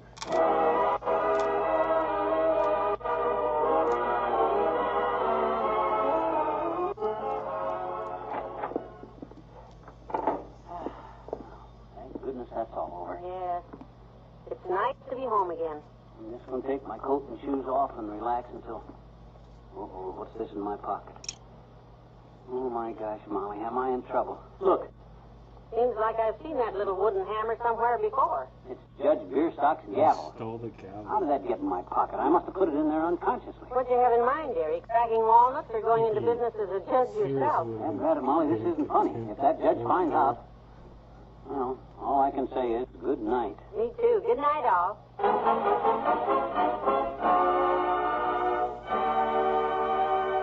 NBC has brought you the Fibber, McGee, and Molly program transcribed. With Arthur Q. Bryan as Dr. Gamble, Ken Christie as Judge Bierstock, Dick Ryan as Sergeant O'Hara, Herb Bygren as Mr. Corner, and Pinto Colvig as Flash the Dog. Have we heard the last of Mr. McGee's adventures with Flash? Will tomorrow night bring more trouble? Why don't you tune in and find out? This is John Wall speaking, and that's what I'm going to do.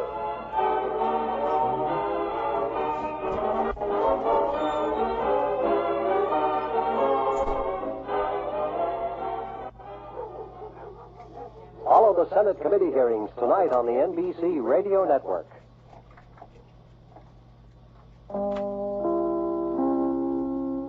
Network.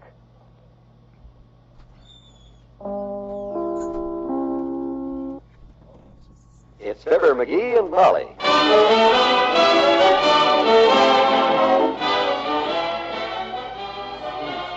NBC and Tums present Fibber, McGee, and Molly transcribed. The show was written by Bill Leslie and Len Levinson and directed by Max Hutto.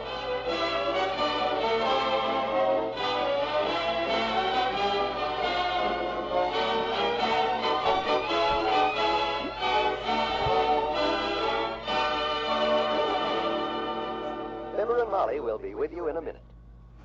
This is Don Wilson for Tums. If you've ever tried Tums, you know how fast they act to give relief to the discomfort of acid indigestion or heartburn. If you've never tried Tums, try them the next time acid indigestion strikes. See what I mean when I say Tums give don't wait relief. There's no waiting for bottles, glasses, spoons, or water. You take Tums then and there, wherever you are, and you don't wait for relief. Tums really act fast. Yet there's no worry about acid rebound or over-alkalizing. That's because Tums contain a gentle form of calcium that acts as a scientific buffer.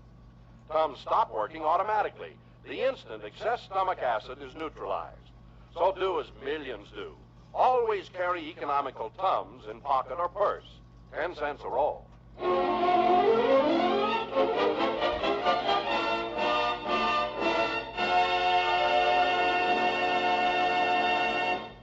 If you were paying attention yesterday, you know that Mr. McGee went to trial on a charge of alienating the affections of a dog named Flash. You also know that Judge Bierstock gave our hero a suspended sentence and ordered him to keep away from said dog. It's now 1 o'clock in the morning at 79 Wistful Vista, and peace reigns over the scene.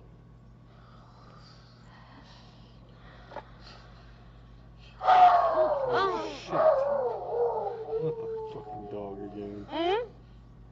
What'd you say, McGee? Yeah. I thought I... Guess I was mistaken. Good night. What'd you say, Molly? Who, me? Molly. That sound. That's that dog. That's that Flash. Oh, dear. Him and his voice of doom. And yours, too, if Judge Bierstock hears about it. Oh, my gosh, I better get downstairs. That dad-ratted hound anyhow. Where's my robe and slippers? Your robe's on the chair. Oh, I just stepped on my slippers. That mutt. That dim-fangled, slab-slided, rim-pestered, flock-whippled mutt. Watch your language, please. And wait, I'll go with you. Where's my flashlight? Never mind, I got it. Why don't you turn on the hall light? And rouse the neighbors so they can turn state's evidence against us? Molly, if I get caught with that dog again... I know.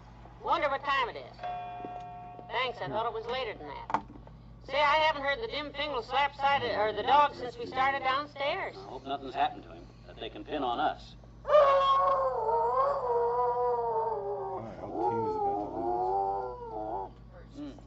Got a kind of a musical howl.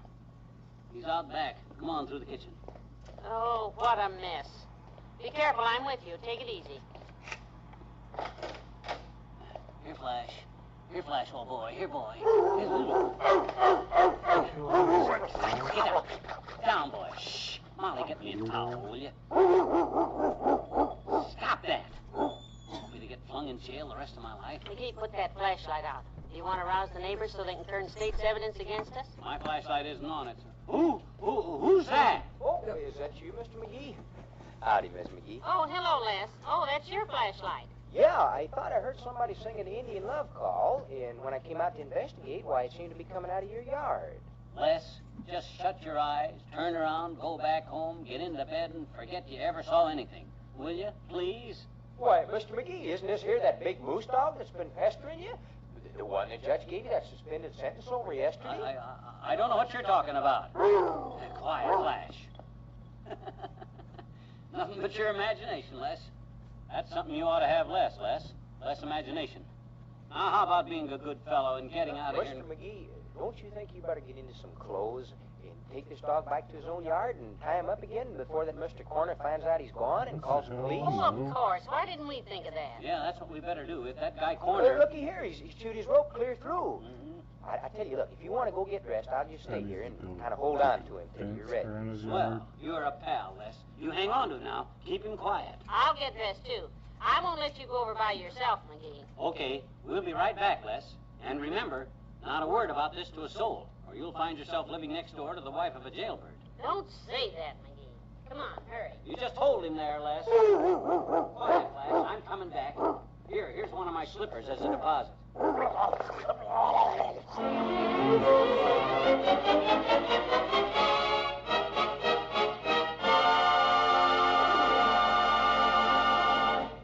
There's more fun with the McGees shortly. think of mental illness, we think of it as something that happens to other people. We don't like to think that it could possibly happen in our family. Yet the facts are that mental illness strikes one family in every 4. Fortunately, there are ways to treat mental illness, and the outlook is so much more hopeful than it was years ago. The scientists are now looking for new ways, better and quicker ways to cure mental illness and to prevent it. They need your help so they can help you. You can help to speed up research on mental illness by giving a gift to the Mental Health Fund. Money can't buy happiness, but it can wipe out the heartache, suffering, and misery of mental illness. Every dollar you give will be used to protect your family against mental illness through research, prevention, and improved treatment. Please give a generous gift today to the Mental Health Fund in care of your local postmaster. Remember, address your contribution to Mental Health Fund in care of your local postmaster. Your help in this worthy cause is urgently needed now. Come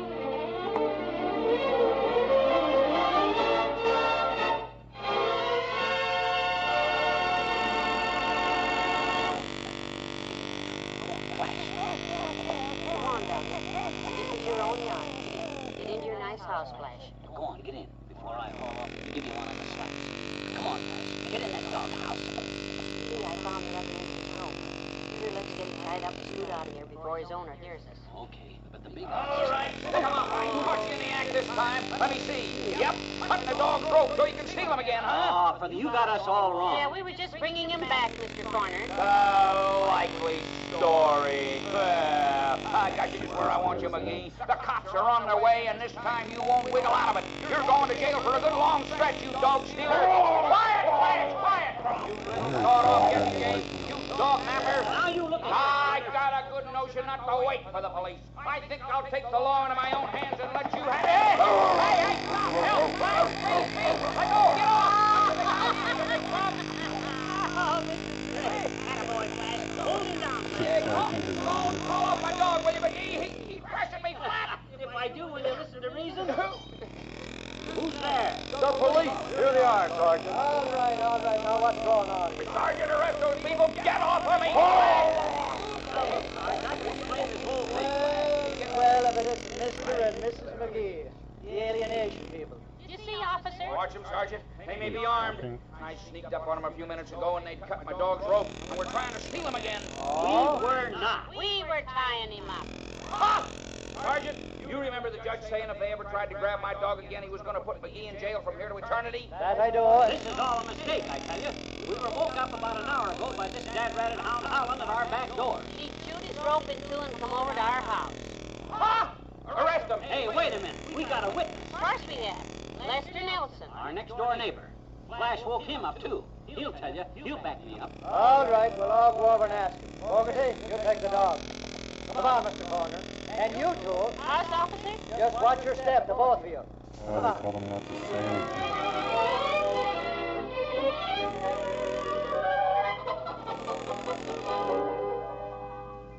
But I keep telling you, Sergeant, no, I never saw any dog like this one in Mr. McGee's backyard earlier tonight. Uh-huh. What did I tell you? That's definitely, huh? Absolutely. It's all right to tell him. No, according to the audience, McGee. The only thing to do is take the whole mess down to the station house and try to trash it out there. Thank you, Mr. Nelson. That'll be all now. Okay, Sergeant, I'll Nelson get him back dumb as inside. shit. So long, Mr. McGee. We'll be on our way. You guys are going to regret this, by George. We're innocent.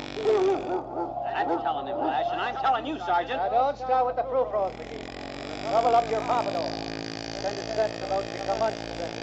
Two charges Mr. Corner wants before him. And don't think I won't. Like the flea on the firehouse dog, McGee. No matter which way you jump, you're still on the spot. Hold it, Sarge. Over there by the signboard. There's a guy waving at us. Huh? Now what? Fogarty, this is a night we'll long remember. If you're under confusion... Officer, am I glad you came by? What's wrong, man? I was attacked, officer, on my way home about an hour ago. What do you mean? Held up and robbed? Oh, no. I was knocked down and unpantsed. My trousers were torn off. If I didn't have this long sweater to pull down. You hear that, Molly? Give me that again, mister. You say a big dog knocked you down an hour ago? Stole my flag right up. I can identify the dog. It's a big dog in my same flag. No, gracious. see back there. Have you got the dog? Aha, an hour ago, he said. Yeah, now are you satisfied, Sergeant? This dog stole Wink's pants an hour ago. That proves he was out running around before he ever showed up at our house, don't it? Yeah, but I caught... Sounds right to me, Mr. Corner. He sure wasn't tied up and he was done pantsing this man here an hour ago. Hop in, mister. We'll take you home. Yeah. Squeeze in and shake hands with Mr. Corner. Mr. Corner is the man who's going to pay for a new pair of pants for you. Well, how about making it a new suit, Corner, old boy? Yeah, a new suit for Wallace Wimple. And maybe even one for me. So that I won't file a false arrest. An eye for an eye and a suit for a suit. Don't you get it, Corner, old cop? I said an eye for an eye and a suit for a suit. It ain't funny, McGee. I thought it was very. What do you think?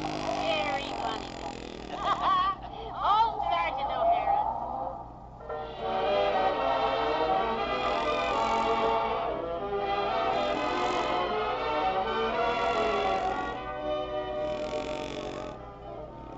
We'll say goodnight to Fibber and Molly in a moment. This is George Fenneman, and if you've got a moment, I'd like to tell you about a show I do with the one, the only Groucho Marx. We have a lot of fun each week when Groucho talks to 6 people in search of a lot of money. Here's a sample of what goes on. I took this conversation off a recording of one of our past shows. Listen. Oh, you're sort of a cracker-barrel philosopher, aren't you? More truth and poetry. Last week, there was a couple had a bunch of kids going to school, and one little kid said, I don't like your daddy. He said, why? He said, because he's rich. He said, how do you know? He said, we had him last year.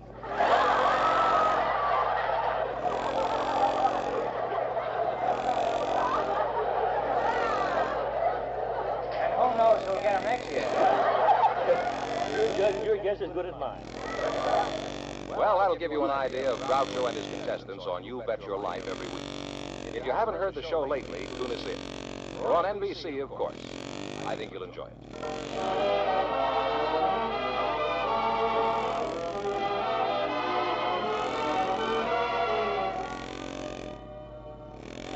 Those old pants of mine fit you like a glove, old boy. Oh, thanks. Hey, how'd you have to be out so late tonight, anyhow? Oh, I did the same thing the dog did. I chewed my rope in two and sneaked out. Good night. Good night. Good night, all.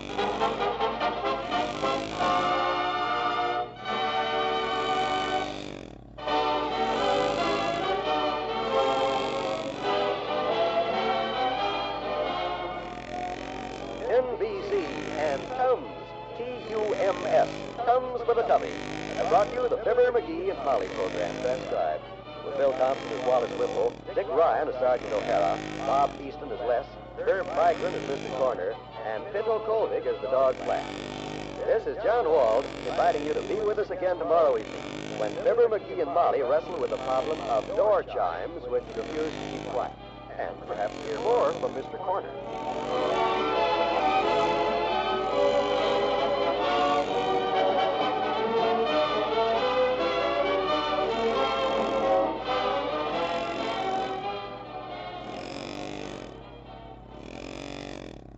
Tonight, hear Jim Fleming and the Heart of the News on the NBC Radio Network.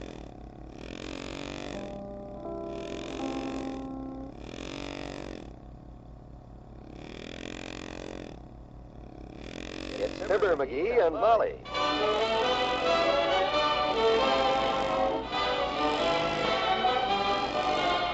NBC and Arid Cream Deodorant present Fibber, McGee, and Molly transcribed. The show is written by Phil Leslie and Len Levinson and directed by Max Hutto.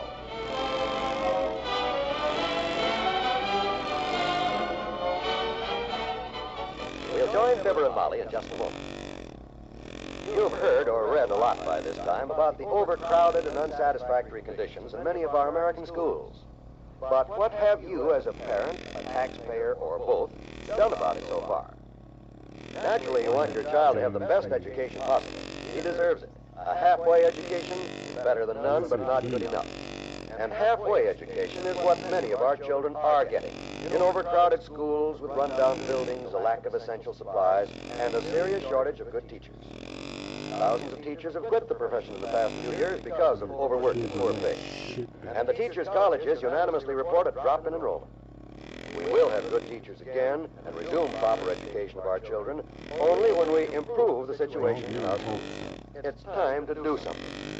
In your community, the Parent Teachers Association and other groups are working to solve this problem. Join them. Help give our American children the kind of education they ought to have.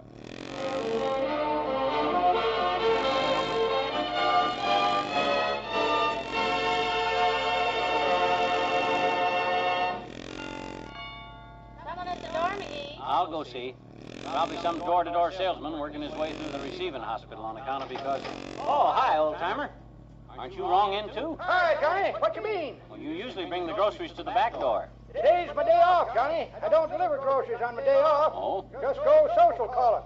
And for social calling, son, my set uses the front door. Yeah? Well, come on in and sit. Can't do it today. Got no time to visit, Johnny. Just got time to tell you it's my day off, and I won't be here with groceries today. Oh, well, that's very... Don't ever have time to do on my day off. Go around telling my customers I'm not working today. Yeah? Sometimes I think it'd be easier to let God take the day off. Who was it, Jerry? That's the old-timer. This is his day off, isn't it? Yeah, that's what he come over to tell us of all the silly routine. Oh, brother. All right, I'm coming. I forgot to tell you, Johnny. I'll be back at work tomorrow. Okay, for Pete's sake. Take your finger off of the bell. I would, Johnny. Only for one thing. I haven't got my finger on the bell. Must be stuck. Yeah, I guess so. Oh, doggone it. I'll see you tomorrow. Come on, Johnny. McGee answered the door. I did. The door chime's stuck. Then why are the door chimes ringing? Because they're stuck. I better fix them. They must be stuck. Better fix them. What do you think I'm doing? Whatever it is, stop it and fix the door chime. Oh, for the... It's better. What did you do? I pulled off the dead dreaded electric wire. Now I better climb up and look at that box. Push over that chair, Molly. And have you crushed the Petty Point roses with those brogues of yours? I will not. Oh, for the... Look. Slip my feet out of my baby number 9. Now, the chair, please. There you are. Thanks. Now, let me see how this box comes off. That's it. Well, what do you know? What is it? There's little hammers up here. Look, when the electric scissors hits the whatchamadingus coil, the little hammer's supposed to smack the chime pipe. Now, let me see. If I switch the wires to this screw here... You just put it in reverse. Yeah. Oh, I see what it is. A lot of dust between the coils. Yeah, that ought to do it. I'll put the wire back. Now you've spoiled it. Nothing's happening. I guess I must have. Why'd you let me fool with... Hey, nothing's supposed to happen. That means I fixed it.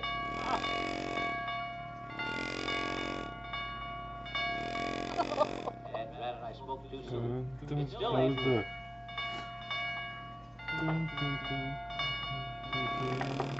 Hey, everybody home? McGee, I can hear you in there. Oh, it's Doc Gamble pressing the button. Come in, Docie. Why, hello, Doctor. Hello, Molly. What are you doing up on the chair in your stocking feet, knick-knack? Posing for the figure of justice after yesterday's fish fry in Judge Beerstalk's court? Just fixing the door chime, Shin Plaster. Say, what happened after we left court, anyhow? I never saw such disorder in the courtroom in my life. Yeah? There was the judge thundering at you not to entice this innocent dog away from its master, and the big hound trying to follow you out the door, with the owner, the bailiff, the court clerk, and Sergeant O'Hara all hanging on to him for dear life. Oh, I'd like to saw that. Oh, what a day. You certainly have a fatal attraction for that dog here. Probably thinks McGee's a pork chop. There is a certain resemblance. If I had as much bacon wrapped around my middle as you've got, Stuart, I wouldn't call other people pork chops. Oh, come on, dog bait. Get to work. Haven't you got that simple repair job finished yet? I thought I did, only you spoiled it, Croker. What do you mean by that, Frank? Well, it was fine until you pressed it. Go ahead, press the button again. You'll see. I certainly will. We'll soon find out what I did. You ready? Listen. Yeah.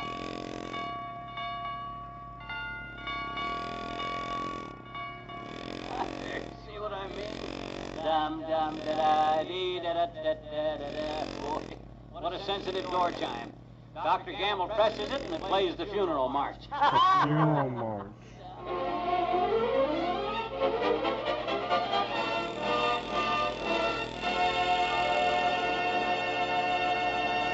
Back to wistful vista in a minute. Don't be. Now you can have dry, sweet underarms, even on hot, sticky days with the super effective hot weather deodorant. Yes, here is a vanishing cream deodorant that gives you a new kind of protection from perspiration and odor. Rubbed-in protection. You rub it in, rub perspiration out. Doctors' tests prove that nothing else takes the place of Arid rubbed-in protection. Arid contains the new active ingredient First Stop, so it's an antiperspirant. Rubbed in daily, it prevents appearance of perspiration. Keeps underarms dry, saves clothes from perspiration stains. Gives you 1.5 times the protection of any other leading deodorant. It removes all odor from perspiration instantly on contact. So soft and creamy, this pure white vanishing cream is safe for fabrics, does not rot dresses. Remember, Arid with First Stop gives you rubbed-in protection. Rub it in, rub perspiration out. Use daily, it keeps underarms dry and odorless, soft, sweet, and moisture-free. Get Arid, 43 cents plus tax. Don't. Use Arid to be sure.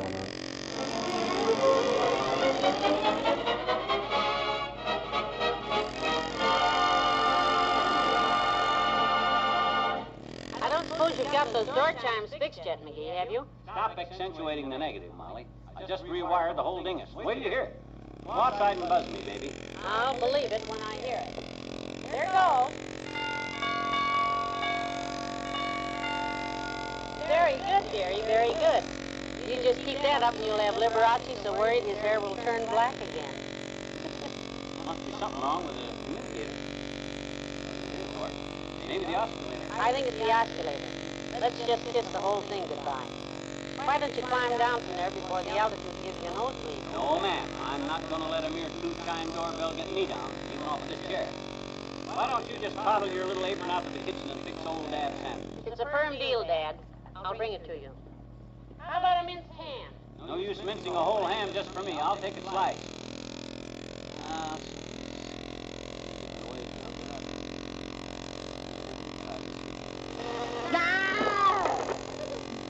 That was fun. Let's do it again.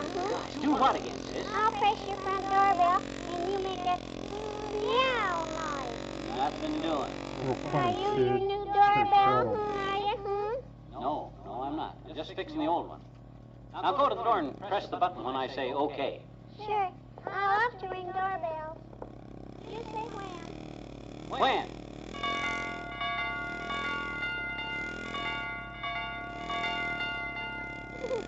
Oh, I like that. Can you come over and fix ours that way, too? Something is stuck on this gadget. I am, I betcha. I'm really stuck on it.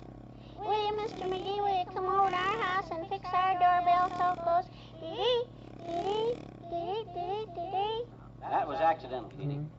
I don't want to appear dispolite, sis, but I gotta concentrate on straightening out this wiring. Oh, all right. I'll go home then. Sure, only not that way.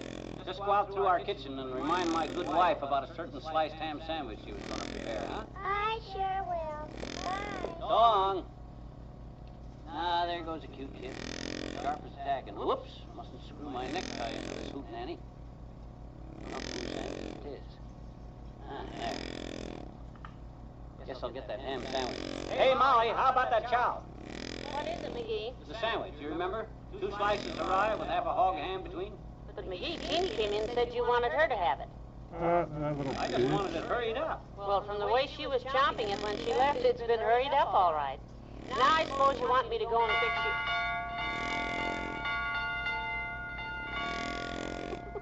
you. Well, it's a little early, but I could swear that was Jingle Bells. That was somebody at the door. I'll get it. Hello, folks. I just stopped in to see if... What did that doorbell say? It's broken, Mr. Wimple. Yeah, I'm trying to fix it, but... Would you mind if I rang it again, Mr. McGee? No, go ahead. Thank you. Here goes. A very Merry Christmas to you both. Goodbye. Bye. Ah, he's sort of cute at that, McGee. Well, I'll get back to the kitchen, dearie. I've got work to do. Okay. I'm going to try to fix them door chimes just once more. If this don't restore them to normalcy, this wire here, this doojiger in this position, the loose end tucked in here. Now, I'm going to put on my shoes. I'm not going to fool around up there anymore. Now to try that push button. I'll soon see. Don't seem to work at all. Now, once more now.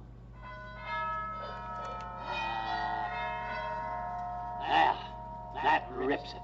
I'm gonna rip that whack-wacky gong box off of the wall. Yes, sir. That ratted thing. Throw it out on the trash pile. After all the work I put in on the dad-ratted thing, I'll have that other sandwich ready in a minute. McGee, what are you doing? I'm throwing away this dad-ratted no-good set of so-called door chimes. Did you just hear the latest tin can nabulations it gave out with? Why, no, dearie. You didn't. Boy, it was awful. I wouldn't have this thing in the house. Hey, how can that be? I got it right here and still it... McGee, that's the new set of bells in the church down the block. Oh, Shaw, I just can't win.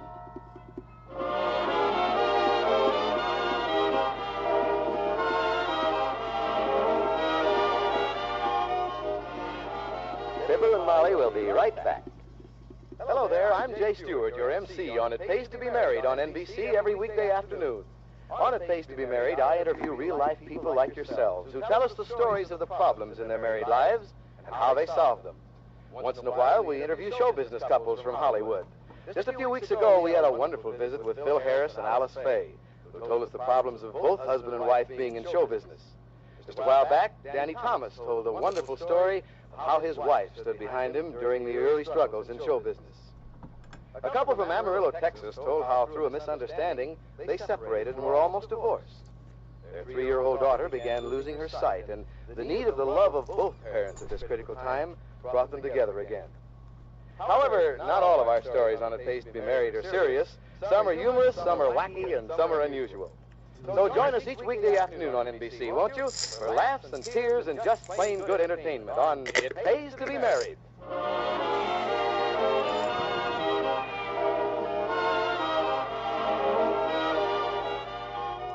Is it fixed so it'll work, McGee? That I can guarantee. Well, I have my doubts, but I'll try it. You go right ahead. Listen. There. What did I tell you? Why, they sound just like new. Well, tell you the truth, they are. What? I snuck to the hardware store and bought a new set. Good night. Good night, all.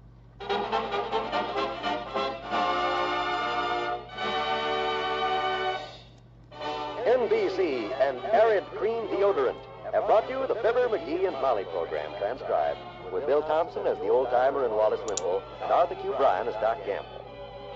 If you think we've heard the last of Flash, the big dog that's in love with McGee, you better tune in again tomorrow, for you've got another listen coming. This is John Wall saying, see you then.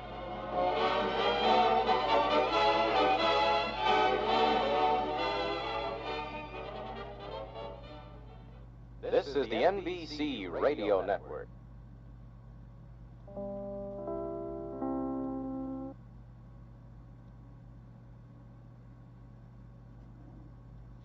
It's Fibber, McGee, and Molly.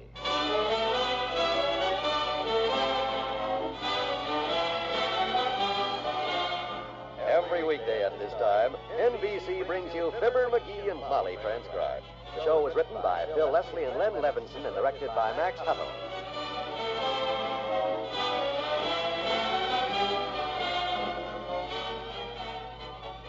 Fibber and Molly will be with you in a minute. A lot of little boys and girls, more than 200,000 of them, are asking what the score is. They aren't asking for the score of a baseball or a basketball game either. They're asking what the possibility is of their being able to walk again. These kids have cerebral palsy. Through United Cerebral Palsy, medical specialists, physical therapists, occupational therapists, speech therapists, teachers, nurses, and psychologists have all joined to help cerebral palsy children walk, talk, and play. This program needs your dollars, pennies, nickels, and dimes to continue. Without you, this program would never have started. It won't cost you much to support this worthy cause, and you'll have the rich satisfaction of knowing you helped an unfortunate child. Send what you can and as much as you can to your local United Cerebral Palsy affiliate. Tell the cerebral palsy children of America that the real score is we're solidly behind them. Don't wait. Send your contribution today to your local cerebral palsy affiliate or in care of your local postmaster.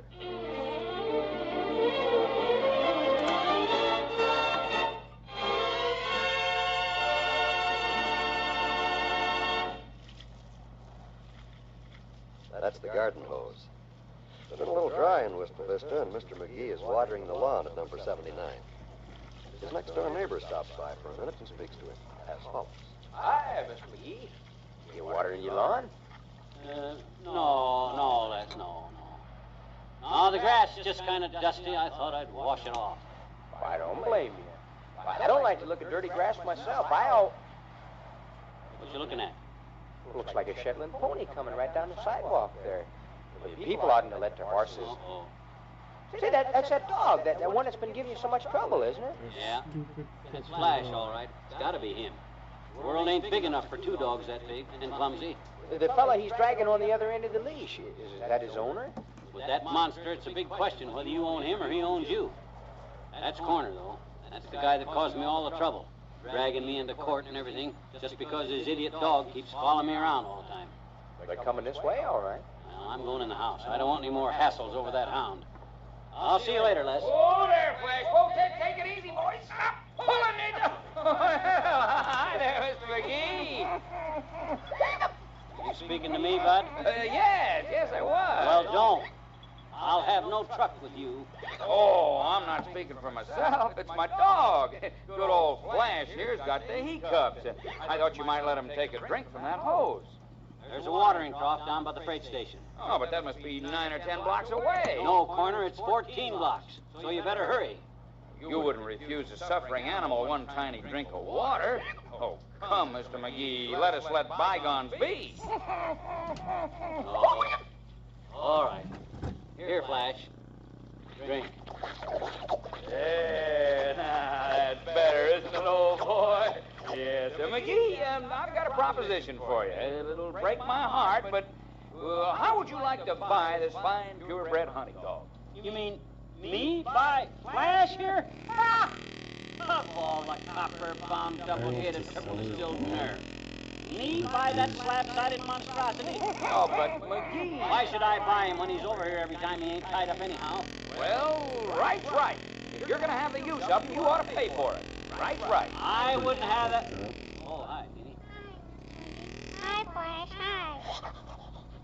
You want to see me, sis? Well, whenever you're through with the man, I like to talk to you on private business when you're through with the man here. Sis, I was through with him a week ago. Come on. I don't want to interrupt. Oh, that's all right, little girl. You go right ahead. I'll just wait over here till you're through, McGee. Come on, Flash. Well, Mr. McGee, would you save all your newspapers when you come out going in the school, will you? On your papers, save them? Old papers? Oh, I don't know why not, Jeannie. What you want with them? You want to catch up on the news? Oh, no, mister. No, it's for school. We're having an all-heck G-Fooey who cares anyhow drive. You're having a what? Oh, heck, G-Fooey? Who cares anyhow drive at our school. What in the name of reading, writing, and arithmetic is that? Well, all us kids save all the paper we can get for months and months, and at the end of school we bundle it all up with rope, and our daddies spend all morning driving the bundles to school, and then they stack all the bundles up, and the room with the most old papers wins, and gets ice cream, and all the other kids say, oh, heck, G-Fooey, who cares anyhow? Oh, I get it. You got a deal, Jeannie. I and Mrs. McGee will save a big stack for you. Oh, gee, thanks, Mr. McGee. You're wonderful to little children. There's only one thing. What's that? Well, there's a small charge for hauling your old papers away for you. What? And if you don't mind, I'll have to have it in advance, mister. How much? Well, is a quarter too much? Here, take it anyway. Oh, boy. Gee, thanks, a whole quarter. For that much money, you'll have to sure save an awful lot of papers, I bet you. Goodbye, Jeannie. Now, Mr. McGee, if you can spare I can me... spare you the rest of my life, Corner. And that goes for your dad-ratted dog, too. Our dog, McGee. Mine in body, but yours in spirit. I wouldn't have him if his name was Geiger and his tail twitched for uranium. And furthermore... McGee, time for lunch. I'm coming, Molly. Well, I hate to run and eat, Corner, but that's what I'm going to do. Why don't you do the same? Oh, no, it's all right. I'm not hungry. I couldn't stomach the taste of food, but you go ahead. You have a nice lunch. You'll feel better for it. I'll just wait out here till you're finished. Hearty appetite. Come on in. Why, thank you, McGee. And Flash, too. Here, Flash. Molly, yes, for lunch.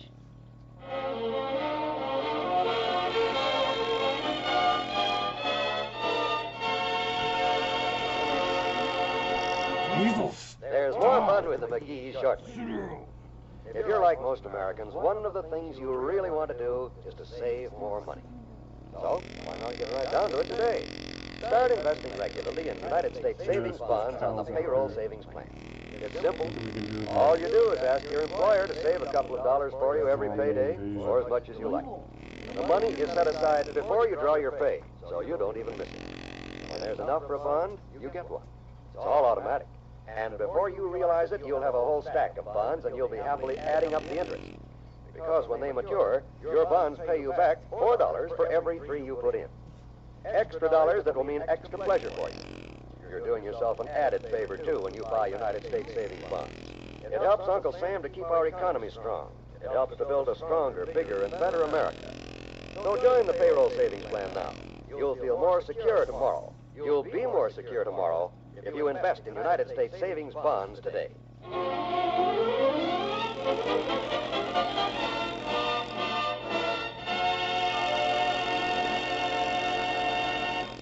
That was food fit for the gods, Mrs. McGee. Just last night's veal loaf, Mr. Corner. Well, all the same, I've never seen Flash enjoy anything as much. Just look at him. How'd you do it, old boy? McGee, could I see you in the kitchen a moment? Sure thing. Be right back, Corner. What is it, Molly? Did I gather correctly from the conversation at lunch that a financial transaction over that dog is in progress? Yeah, but don't you worry. We're not making any deal. Not while I live in this house, you're not. If that big lummox ever fell on you, he'd break your leg. He is a valuable dog, though. Worth a lot of dough, that dog. Whom to? Not to Molly McGee, he isn't. Besides, if he's worth so much money, ask him to pay his board bill. He's eaten $20 worth in his visits to you. Well, I'm not buying him, Molly. Don't worry. I better get back in there now and tell him. Well, Corner, there's no use in us talking any longer. I wouldn't take that dog for free if you offered him to me on a silver platter, which was big enough to hold him, and that was free, too. And I stayed away from my appliance store for this, while we're celebrating our 59th anniversary sale. You've been in business 59 years? Oh, we have an anniversary sale every 3-4 months. Well, I better get back down there. Don't leave without your dog. All right. Come on, Flash, old boy. We're not wanted. You're just wasting your affection on this man. He doesn't love you. Come on, dear old Flash. Let us go. Come on, Flash. I'll take you to the door. He minds me, Corner. I'll take him out for you. Thank you for the lunch, Mrs. McGee. Anyway. Goodbye, Mr. Corner. Drop in any goodbye, Mr. Corner. Come on, Flash. Come on. Out in the yard. Don't go too far away now. Stick around, Flash. Hey, where'd he go? Don't let him get out of the house again. Flash. He's over here, Mr. McGee, in the driveway. Oh, thanks, Les. He'll be okay there. Now, looky here, friend. You like to hunt, don't you? Sure. Just think how proud you'd be to own a dog like that. The greatest moose retriever you ever saw. There's very few moose around here. He's just as good on elk, or caribou, or muskox. I'll tell you what, Corner. As soon as you hear of me getting ready to move to Alaska or Newfoundland, you bring Flash over and I'll take him. Hey, one of you gents help me out? Sure. I'll see what he wants. It's quite a dog over there. All I wanted to know, Mac, was which way's the highway? I'm heading to Baltimore. Baltimore? Yeah. I swung off the freeway to pick up some gas and didn't make the right turn back on. Oh, well, you make a left turn at the next corner and go down to the second stop signal. You'll see the arrows there. Take the eastbound. Well, thanks a lot. So long. Welcome. Now, McGee, let's get down to brass tacks about Flash. He's a wonderful dog, McGee. He's a one-man dog, and you're the man. It'd be a shame for you not to own that dog. I wouldn't have that mutt as a gift. Would you have him if I gave you a new 12-foot refrigerator that makes its own popsicles and 8 delicious flavors? Free? All I want is your old refrigerator in exchange. Oh, I don't know. I'll have to ask my wife. Have the time for a lot of rag chewing? Yes or no? Makes its own popsicles, eh? In 15 minutes. What do you say? Okay, it's a deal. All right. Kind of breaks my heart, McGee, but I'm only thinking of that dog's welfare. I want him to have a good, happy home. Now, if you'll just let me say goodbye to him. Why, sure. Now, where's he? Flash! Here, Flash! Oh, Flash! Hey, Les, can you see that dog? Yeah. I thought you saw me. She jumped in the cab of that truck that stopped here. They're off to Baltimore. What?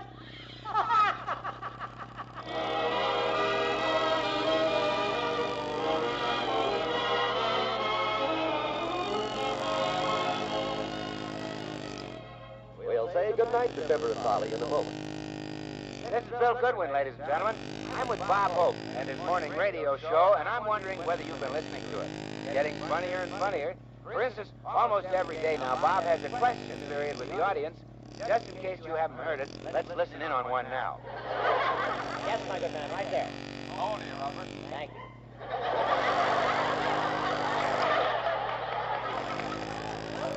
Is there a sober man in the house? Yes, honey. Were you born in 1903? Down, sit down. Yes, honey. Do you always chew gum? This is the only way I can keep my brain away. Too bad we haven't time for all of it, but this is the kind of fun that's now making the Morning Bob Hope Show one of the great comedy radio shows of all time. Every morning on your NBC station. See your local paper for the time.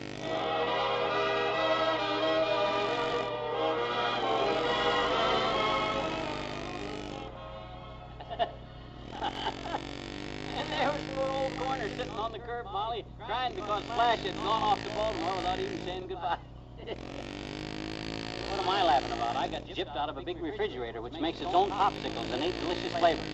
A new refrigerator that what? Pops its own, skip it. Good night. Good night, all.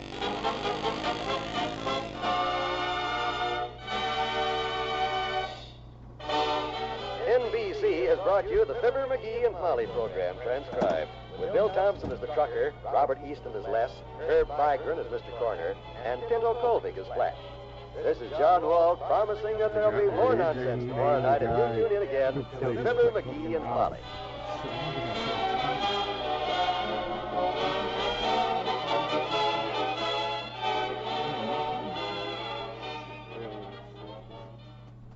This Saturday, hear your road show with Bill Cullen on the NBC Radio Network.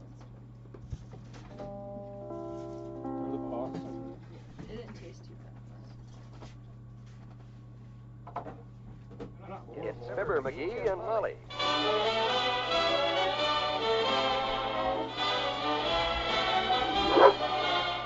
Every weekday at this time, NBC brings you Fibber, McGee, and Molly transcribed. The show is written by Phil Leslie and directed by Max Hutto.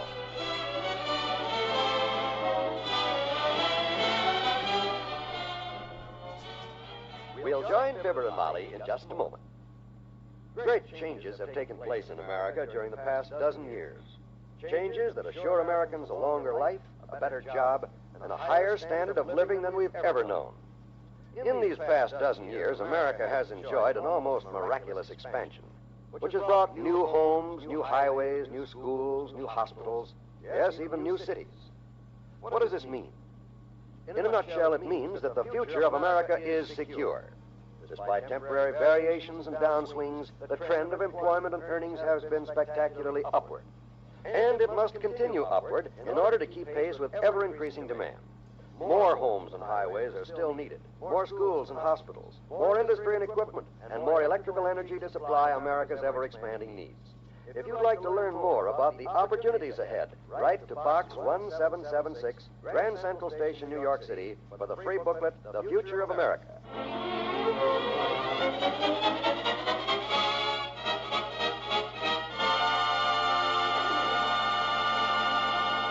So I dropped into Kramer's drugstore while I was downtown, and for 98 cents, guess what I bought? 10 chances on a punch board? Look at this. A swell little genuine plastic leather phone book for writing names and phone numbers into it. Boy, do we need this. Oh, that's a fine idea, McGee. That little old notebook we're using now is just a miss. Mm-hmm. It's as full of old numbers as the Floridora Sextet. You said it. I'm going to take the old notebook, weed out the dead wood, scratch out the numbers we never use anymore, and list the numbers we do use in this new book. All in exact apathetic order. Hooray for you. Only you don't mean apathetic there. You mean alphabetic order. Alphabetic? I'm afraid you're a bit confused, my dear. What you're thinking of is that little gear shift on the new cars that you don't have to shift gears with it anymore. The alphabetic transmission. Thank you, Mr. Kettering. Only that's an automatic transmission. Oh, please, Molly, don't tell me what automatic means. When I used to go to school as far back as the 3rd grade, with a little bag of acidity tied around my neck, Miss Fiditch used to say I was the most automatic-smelling kid in school. No, she said aromatic. Aromatic? You mean like at Mrs. Spradley's musicale when she got up and sang them aromatic selections like La Boheme and the Toe Reader song from Carmen? No, dearie, no. Those are operatic selections. Operatic, huh?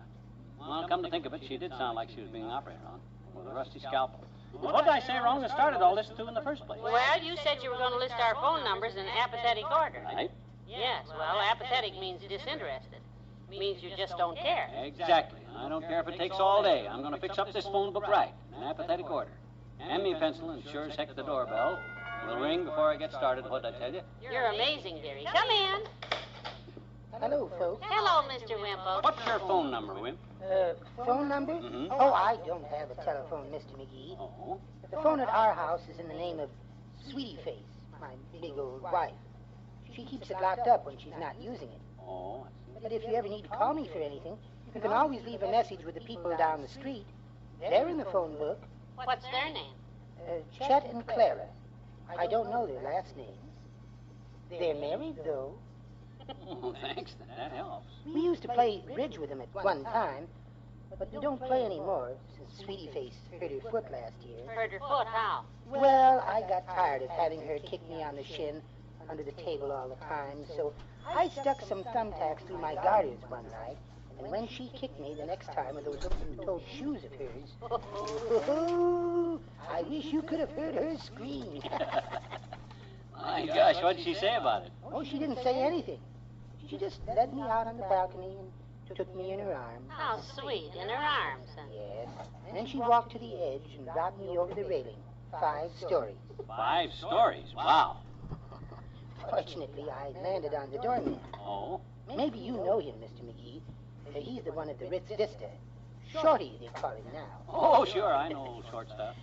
Where's your wife now, Mr. Wimple? Is she out of town? Yes, she's been visiting her mother for a couple of weeks.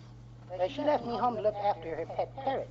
And say, I'd better run along, too. I'm going down to the drugstore to get some bandages. Bandages for what? Well, I had a little accident with a bird this morning, and Sweetie Face is due home tonight, and... Not normal. Well, have you ever been slugged with a dead carrot? My gosh, no. Have you? Ask me tomorrow. Goodbye. So long, Molly. Sleep around 3. I see. Well, I'm going to get started on this phone book, kiddo. Say, do you want me to help you check the names and numbers before you copy them in? Well, I'll read them to you, and you can tell me whether... Well, here's the first one. Agnes Dillpacker. Agnes Dillpacker. Mm-hmm. Oh, she used to be the beauty operator that gave me such terrible permanence. And you used to copy her number in? Oh, I don't think so. She left the shop in 1937 and got married and changed her name to Droppleton, or Hookthorpe or something. And then she moved to South Africa. I remember. You can leave her out. That seems logical. Let's see, the next one is Beagleman's Danish Bakery. The number is... Skip that. It burned down in 42. Remember? Vaguely. Well, let's see, the next one's Doc Gamble. No use writing that down. We know his number. Next is what? Myra Gribble. It's got a line through it. So the next one... That only comes in one color.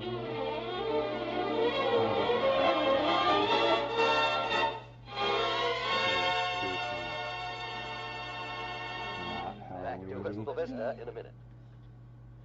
There are a lot of drivers who habitually add 5 or 10 miles an hour to the posted speed regulations. For example, if the sign says speed limit 45 miles an hour, he goes 50 or 55. Why? Probably because he's taking that small margin to prove to himself that nobody can tell him what to do. Or you may think that speed limits apply only to stupid drivers. Or he believes he can get by with 5 or 10 extra miles without attracting the police. What can be done to correct such thinking? Traffic officials try to stop law violations, but it just isn't possible to have a force large enough to stop them all. We, as individuals, can make up our minds, however, not to drive like the plus fiver, and we can refuse to ride with a driver who follows such a practice. And we, as individuals, can resolve to cut down the rate of accidents through our own program of safety. Make sure you know when you're speeding and adjust your driving to road and weather conditions. Just remember, speed kills, so take it easy.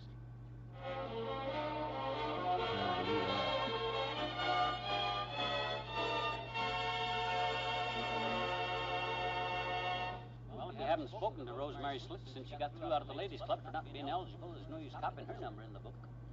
Not a bit.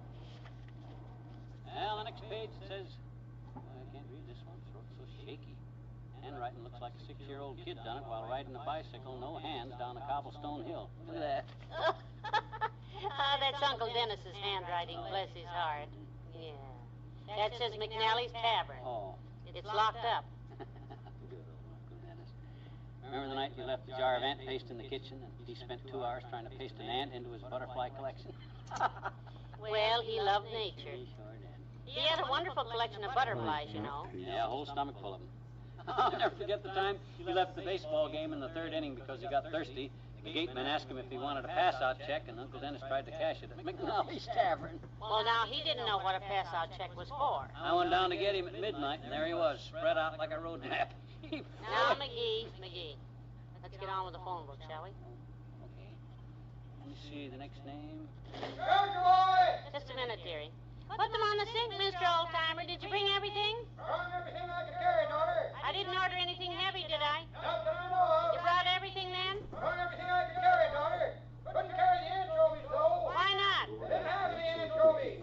Gosh, why don't he come in here if he wants to carry on the Jackass just conversation? walks Hey, across Oldtimer! the street Yes, like daughter? a boy. You catching cold? Me? No, I feel fine. That's me you're talking to. I know who I'm talking to, daughter, and you sound just awful. Better take care of that throat, gargle some kerosene. There's nothing wrong with my throat. You're all mixed up. Comes and goes, don't it? A friend of mine had a throat like that one time. Got that way one morning, and the next day the poor fellow was gone. Just like that. Passed away, did he? Nope, went to Chicago. Better take care of it, daughter. So long. Boy, if that ain't the Department of Utter Confusion. All the places to try to Dude, concentrate it's this a house Saturday idiot. morning. Well, you 8 keep o'clock at it, here. sweetheart. 8 I'm o'clock going out to in the the kitchen morning. and see if he brought the right Isn't throat. that a Okay, good Tootsie. zone? Let me see now. Definitely won't be Next kicking number me. is Harry S. You ever Truman, read what it Washington, was? D. Well, that number's probably changed. Mort Toops, Wistful Vista, 3026.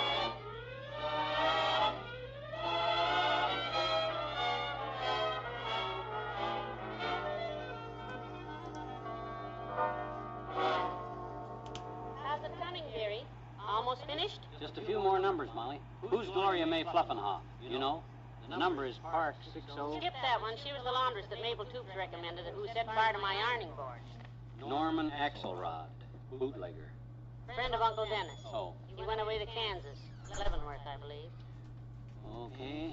Kramer's Drugstore. Already got that. Elks Club. Well, that does it. Good. Just take a look through that new little private phone book, Molly. Everything in ABC order and not a thing in there that we don't need. Well, it's about time, isn't it? Say, this has been a good day's work, dearie. Yep. I'll just tear up this other collection of junk and stuff and put it in the furnace.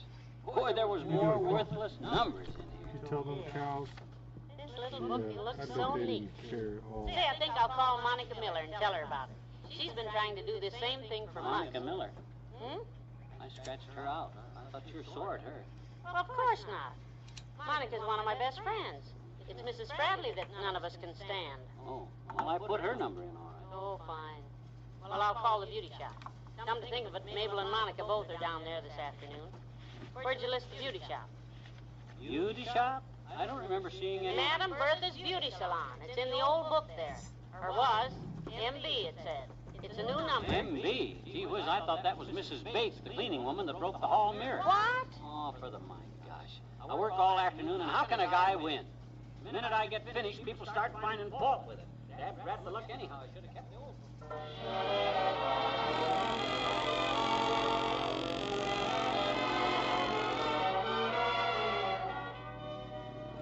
Fibber and Molly will be right back. NBC means F-U-N when you're in your C-A-R. City streets or then again if you're traveling F-A-R. So put R-A-D-I-O in your own A-U-T-O. And listening fast you will agree on NBC from A to Z. Where are you right now?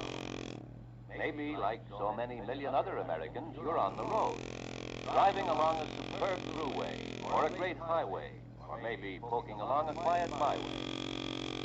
If you're listening in your automobile, you know how much radio adds to your driving pleasure and efficiency, too.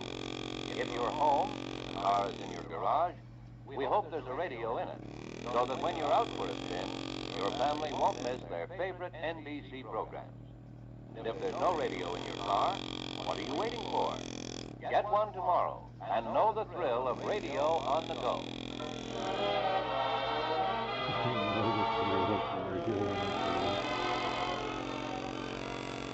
Well, dearie, another weekend is coming up.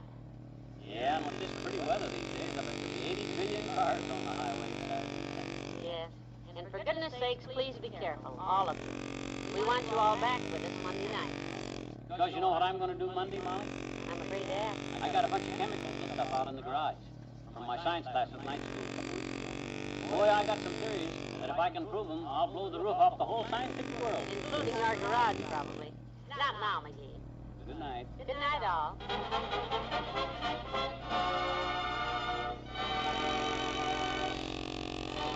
NBC has brought you the Fibber, McGee, and Molly program transcribed. With Bill Thompson as the old-timer and Wallace Wimple. This is John Wald, inviting you to be with us again next Monday night when the world of science is invaded by Fibber, McGee, and Molly.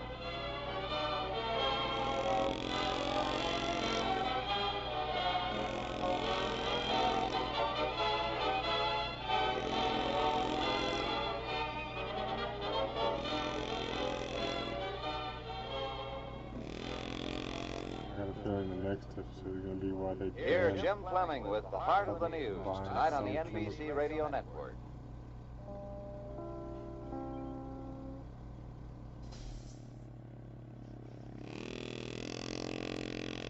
It's Fibber, McGee, and Molly.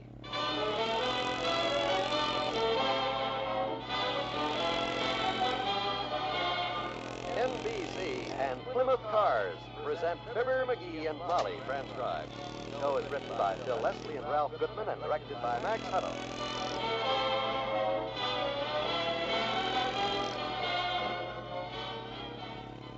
We'll join Fibber and Molly in just a moment. Here's a medical term packed with a lot of meaning, for it affects hundreds of thousands, perhaps someone you know. That term is multiple sclerosis. Literally translated, that means many scars. Actually speaking, multiple sclerosis is a lifetime disease which mysteriously attacks the central nervous system. It causes damage to the protective covering of the nerves, and as a result, many of the nerve impulses are impaired. Some have their eyesight affected, their coordination. The entire body is thrown off balance. Many people with multiple sclerosis spend their lifetime in a wheelchair. Most of the time, MS hits young people between 20 and 40. What can be done about this disease? The answer lies in research to find out what causes MS and what cures it. For through research, someday, maybe soon, we hope a cure for MS will be found. You'll bring that possibility closer when you support the National Multiple Sclerosis Campaign now in progress. Mail your contributions to MS, care of your local postmaster, and do it today.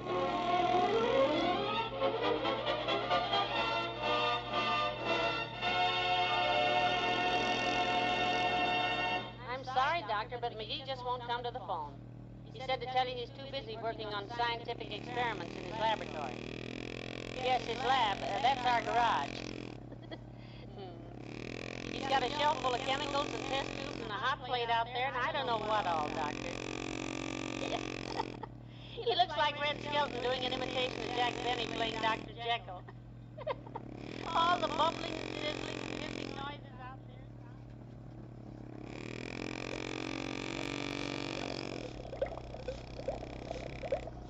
Oh, I had a little water in it. And I trapped it in a test tube that was full of sardines. But when it started boiling and the pressure in it rose, the darn thing exploded and it sure messed up my clothes. Yes. Stuff really splattered all over the place. Well, that proves one of my scientific theories anyhow. Sour cream ain't explosive. But steam sure is. Well, let's see how the other experiments are doing.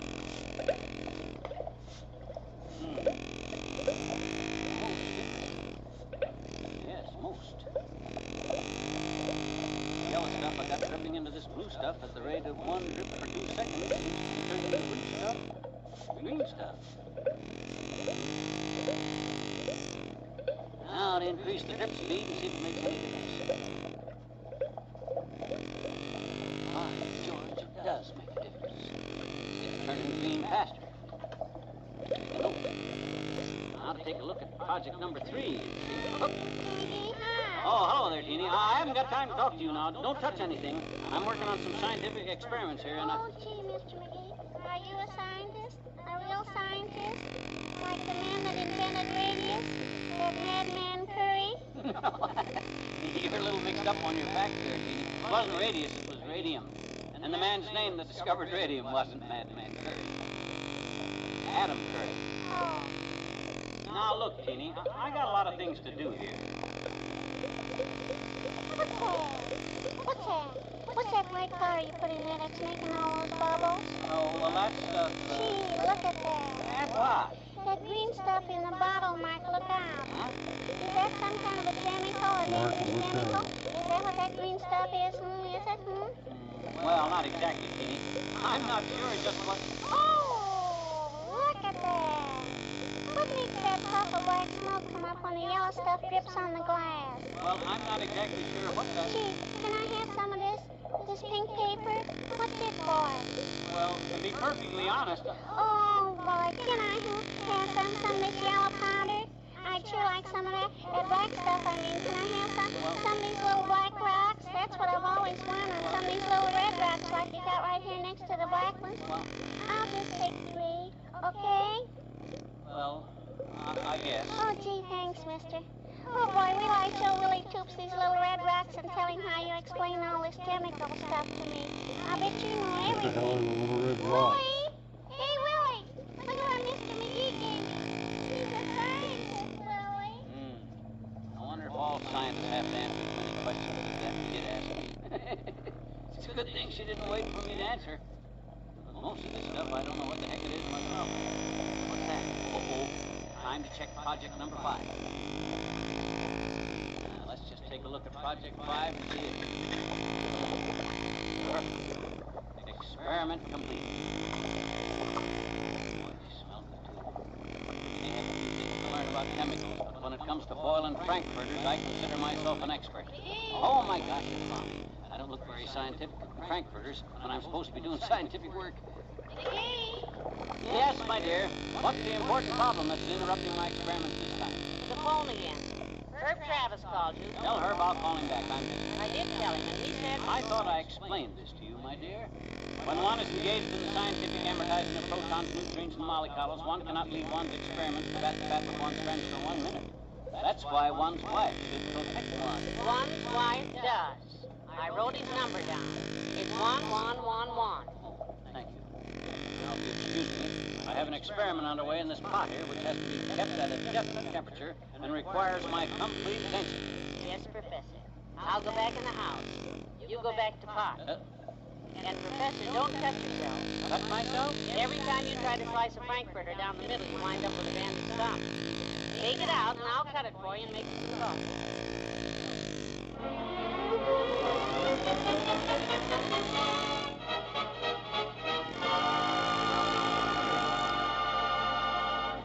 Back to it, Calista, in a minute. Part by part, only Plymouth dares to compare. Plymouth engineers have taken apart the 1954 Plymouth and current models of the other 2 best-known cars in the lowest price field. They've compared the 3 part by part. Range, interior, comfort features, the whole car. Get the full story in the big 8-page picture booklet. Yours free at your Plymouth dealer. You'll find the features only Plymouth offers. Take comfort as just one example. Plymouth tops the other 2 in natural seating comfort, roominess, and luggage space. Get this comparison booklet free at your Plymouth dealer.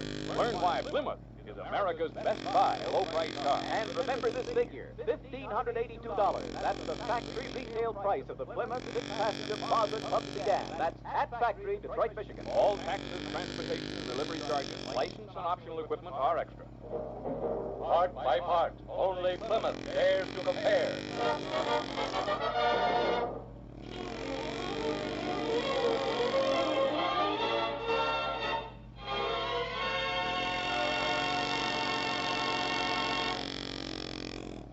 Boy, that was good. Thanks for the coffee and cookies. I'm going to have to get back to my experiments, my dear. Yes, Professor. I'll gather the dishes and go back in the house. Okay, do me a favor, will you? Gladly. Keep everybody away from me, will you? If I'm going to invent some great scientific discovery, I got to have quiet. Far be it from me to stand in the light of progress, dearie. But just what are you trying to scientifically discover, anyhow? How do I know what I'm going to discover? I'm a scientist, not a fortune teller. With all the spots and stains on that speckled pair of coveralls you're wearing, you look more like a painter who's just finished a mile of picket fence with a spray gun against the wind. If you think these coveralls look bad, you ought to see what's under them. You see that bottle of green liquid up there on the shelf? Yes.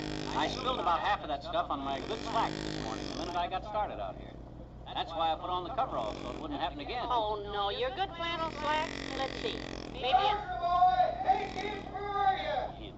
out here in the garage, Mr. Oldtimer. Molly, I don't want him back here. The minute he sees this stuff, he'll stand around all day asking a million questions. Hello there, kid. Hi, daughter. Hey, Johnny, what you doing? See what I mean? Hello, Mr. Oldtimer. What you doing, Johnny? Mixing something?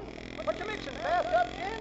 Where's your bathtub? Gotta have a bathtub. No, I'm not taking gin. I might as well explain the whole thing to him. He won't keep still. Still? Where? Oh, that little pot's still cooking on the burner there, huh? Oh, no, Mr. Oldtimer. Hey, that's pretty cute, kids. A pot still right here in your own garage, eh? What you making, pot liquor? No, my gosh, we're not making any kind of liquor. That's not a still, and don't start... Oh, don't kid me, Johnny. I've saw enough stills, and I know a still when I hear one. That thing ain't playing cross over the bridge. But Mr. Oldtimer himself... Papa had a still one time, just like this one here. Only it had big curly pipe on top of it. Stuff that come out of that pipe made Papa's hair curly, too. Curled up and fell right out on the floor. Doggone it, this is not... Papa's name was Jack, you know, and the neighbors called him Applejack after that, because he was bald as an apple and had a little stem on top of his head that... Am I boring you, Johnny? Frankly, yes. And look, I don't want you telling it all over the neighborhood that I'm running the still in my garage because that's ridiculous. It certainly is. Oh, risky, too, kids. But don't worry. I won't snitch. Come on. Oh, dear. Doggone it. Now, where were we when he came yelling in here? I'll tell you where we were. Yeah? You were about to show me how badly ruined your good slacks are with that green stuff you spilled all over them. Yeah, well, that's just one of the hazards of being a scientist. Unzip the coveralls and let's see the slacks. Okay. There. Don't be angry, but... Say, that's funny. There was a green spot there the size of my hand a while ago. I'd spilled that stuff all over me. See, there's the rest of it in the bottle there. I don't see any spot now. And thank goodness, because those were your best slacks. Holy smoke, Molly, do you realize what this means? I've made a great scientific discovery. A great scientific discovery? Sure, I discovered a green stuff that after you got it for a while, it disappears. Well, there's nothing new about that. The government has been turning it out for years. They call it money. Ah, be serious, Molly. This may be the turning point in our lives. Why, who knows what we have here? A good question. If we can find a use for this stuff, our fortune is made. We'll be famous. We'll travel. We'll... Dearie, did you read the label on this bottle of green stuff? Label? No, I don't read everything that's in my chemical set. I like to keep my mind free. This bottle is not from your chemical set. It is not? No, it's from your magic set. Oh? Abracadabra disappearing ink. Guaranteed to disappear within 10 minutes on contact. Oh, you see what happens when people keep interrupting? I wish they'd leave me alone so I can concentrate on science and not be bothered about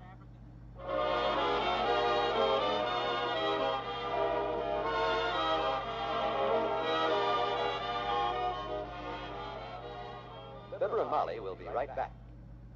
This is Eddie Cantor, and if I may, I'd like to take a moment here to remind you about my weekly show business show. Every Thursday evening on most of the same NBC radio stations, I open my memory book and take a look into the world of show people. Not only do I talk about the great and wonderful old-timers in show business, I also tell you the intimate stories that surround the stars of today. And you'll hear some of their famous recordings, too. Recordings from the early 1900s and recordings from this very year. For old and new alike, combined to make show business your business. And so I like to tell you about their lives, and I do, during my weekly show business show. Won't you listen every week on the NBC Radio Network? This is Eddie Cantor reminding you and hoping you'll be in the audience.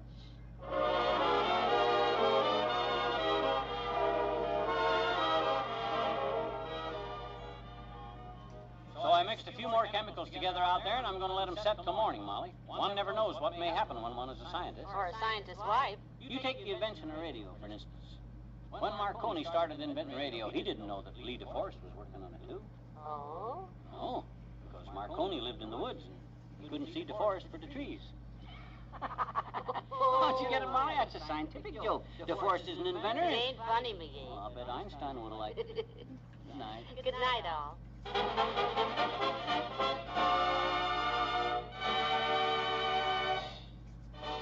NBC and Plymouth Cars have brought you the Fibber, McGee, and Molly program transcribed with Bill Thompson as the old-timer.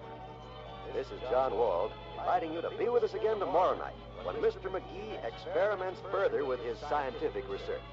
If you're familiar with Mr. McGee's experiments, you'll stand well back, but listen to Fibber, McGee, and Molly. Follow the Senate committee hearings tonight on the NBC Radio Network.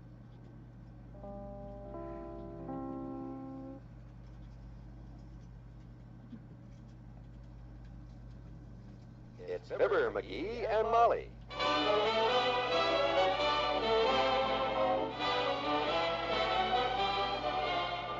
NBC and Tums present Fibber, McGee, and Molly transcribed. The show is written by Phil Leslie and Ralph Goodman and directed by Max Hutto.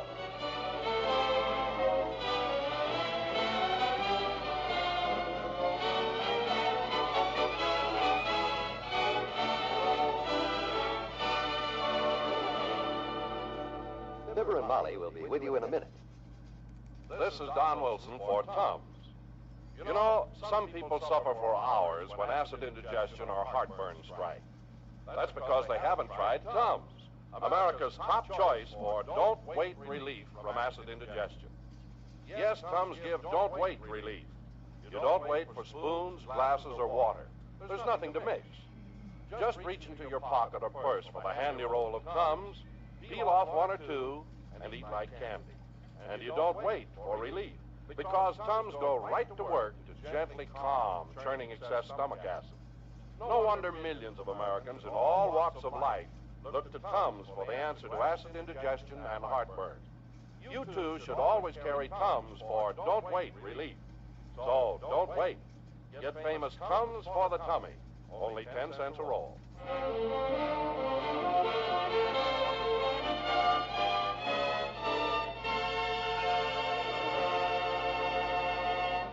The garage at 79 Wistful Vista was turned into a science lab yesterday, and Mr. McGee is trying his best to turn into a scientist.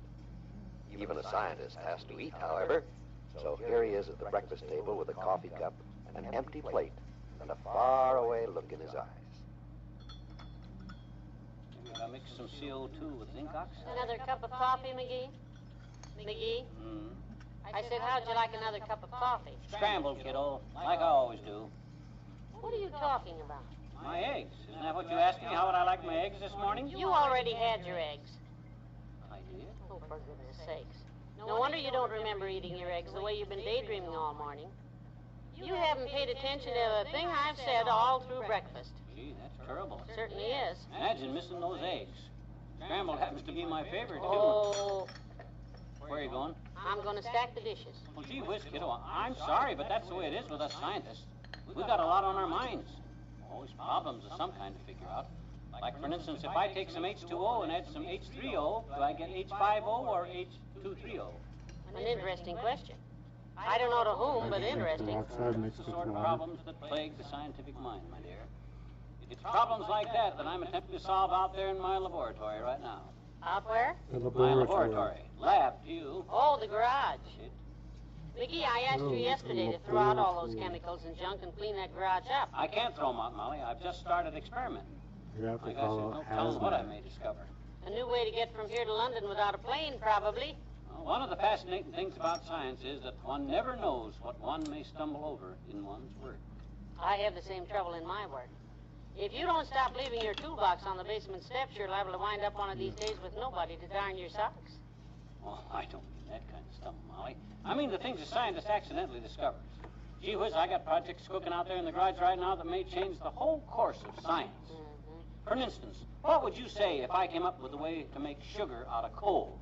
Out of coal? Yes, sir. Coal is made out of carbon, so is sugar made out of carbon. So, if I can find a way to take a lump of coal, bleach it white, and make it sweet, I got lump sugar, right? Another experiment I got going is one... Well, who's coming to see us this early in the morning? Come in.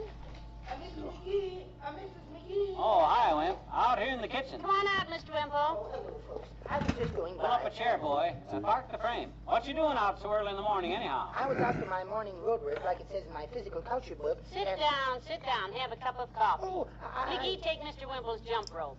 I'll heat up the coffee pot. No, really, Mrs. McGee, don't bother. Don't bother at all, Wimp. Coffee's expensive, sure, but nothing's too good for our friends. Relax, boy. I can't relax, Mr. McGee. The reason I Oh, stopped... now anybody can relax, Mr. Wimple. You just have to train yourself to it. Sure, my gosh, you're all red in the face, boy. You just sit quiet till you get your breath back. How many miles did you go on this road work, anyhow? Well, I dog-trotted about 3 miles, but that isn't... Heavenly days, no wonder you're all out of breath. Oh, why, you overdid it, Mr. Wimple. Say. A cup of coffee will make you feel better. Sure, you're overtired, Wallace. Makes your nerves frazzled. You gotta learn to untense, unwind, unloose. Take things easy. All right, I guess you're right. Now you're talking. Learn the secret of relaxing and you'll live longer, Wimp. Take me, for example. I got a half a dozen important experiments underway out in my laboratory. That's the garage, Mr. Wimple. Yes, I know. And any one of them experiments may lead me to something big, like perpetual motion or atomic energy, maybe a new type of bubble gum.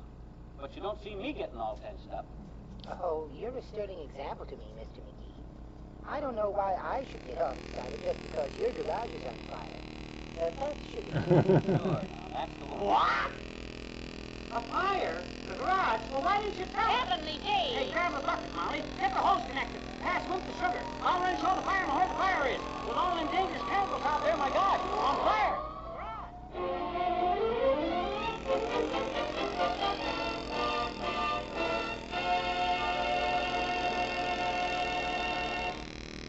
There's more fun with the McGees shortly. Everybody likes a success story, especially a story like that of Dr. James Dickey. This unselfish, hard-working Negro physician was voted the most outstanding citizen of Taylor, Texas, for the great contributions he made to the health and progress of that community. Dr. Dickey is a graduate of one of the United Negro Colleges, now making their annual appeal in your community. Like Dr. Dickey, the majority of America's outstanding Negro citizens, the ministers, lawyers, doctors, and nurses, are products of the private Negro colleges and universities. Right now, the 31 United Negro Colleges are serving nearly 23,000 students. And you can help them keep up this important work by sending your contribution to the United Negro College Fund, 22 East 54th Street, New York 22. Why not get a pencil right now and make a note of that address? It's the United Negro College Fund, 22 East 54th Street, New York 22, New York.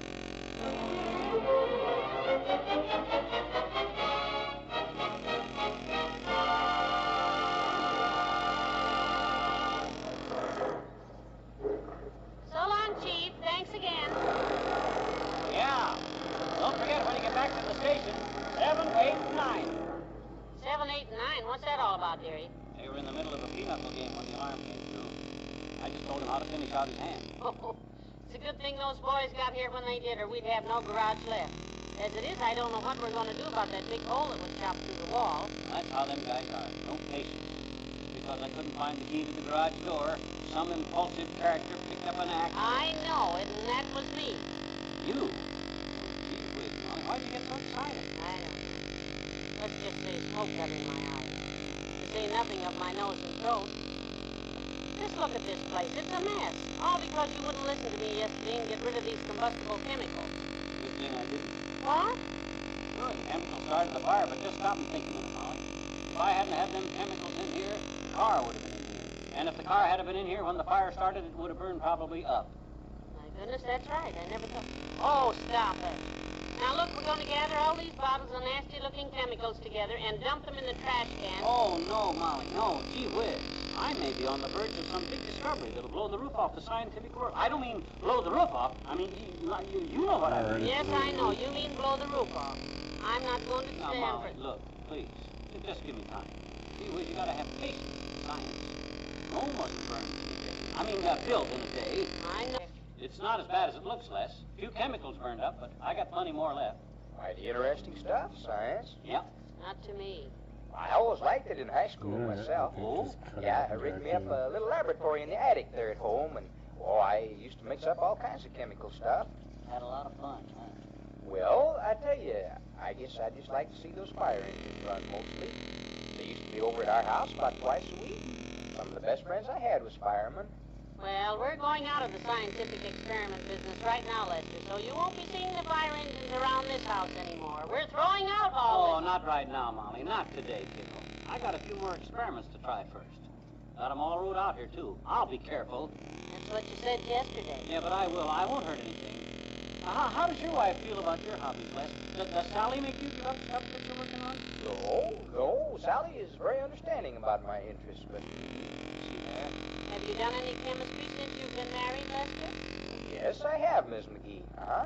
Yeah, I tried one experiment right after we was married. It was real interesting, too. I got me a big chunk of sodium, you see. Sodium? I got a hunk of sodium in that box there. You see it? Yeah, that's the same stuff there, all right. Well, I got an idea that I could take me a piece of sodium and mix it with water and maybe make me some soda water. No kid. Salt water. Funny you thought of trying that, because that's the very next experiment I got wrote down here to be made. How did it come out, Lester? Well, I dropped that piece of sodium into a beaker full of water, and I tell you, the roof come off that garage as clean as if the cyclone had took it. What? Blew up? Higher than pipe. But I want to tell you that Sally, she was just real sweet about it. Sure, I'll bet she was. You see, Molly? She said to me, Lester, she said, you have got a perfect right to play with that chemistry set just as much as you like. She is a patient girl. Yeah, you see, Molly, a scientist's wife has to be patient. Yes, sir. She said you just go right ahead and experiment all you want. And when you get all finished and throw every bit of that stuff away, you can reach me at my aunt's house, Lester. And that was my last experiment. Wait a minute, Les. Where are you going, Molly? To pack. Huh? When you get through with your chemistry experiments, you'll find me at Aunt Sarah's house. Oh, no. Hey, wait. I give up, Molly. I quit. You win. I'll throw it all away. I promise.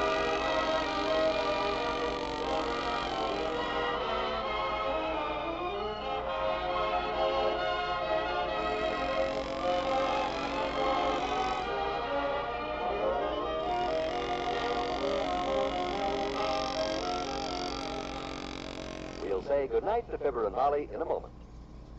This is George Fenneman. NBC asked me to tell you something about my boss, Groucho Marx. Well, that's like asking me to tell you something about the A-bomb in 25 words or less. So I brought along a sample of what goes on every week when Groucho talks to his contestants. Listen. Where did you meet your husband?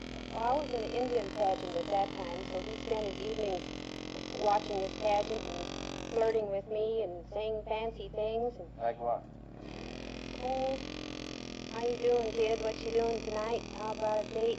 And he didn't think I could understand English because I was in Indian costume all the time. When did he finally find out you understood every word he said? When he asked me to marry him, I fooled him. I said yes.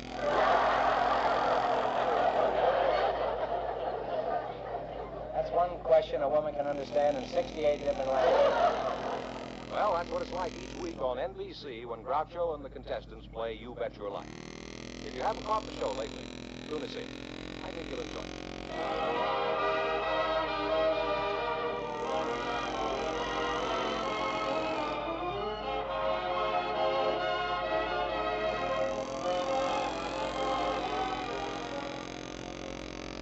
Read the rest of it, will you, dearie? And furthermore, I do hereby solemnly swear that I'll dump all the chemical stuff out tomorrow, every bit of it, and clean up the garage, so help me. And I'll help you. Sign right here. Okay. Good night. Good night, all.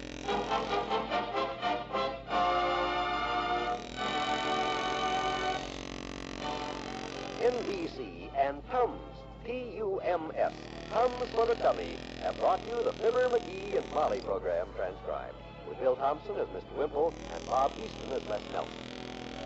Will Fibber keep his pledge tomorrow? Will Molly help him dump out all his chemicals? Will the fire engines return to 79 Wistful Vista? Probably. Only time will tell. And this is John Wald reminding you that it's the same time tomorrow night for Fibber, McGee, and Molly.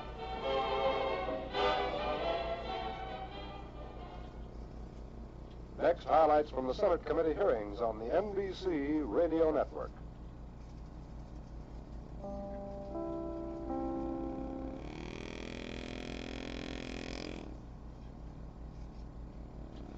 It's Fibber, McGee, and Molly.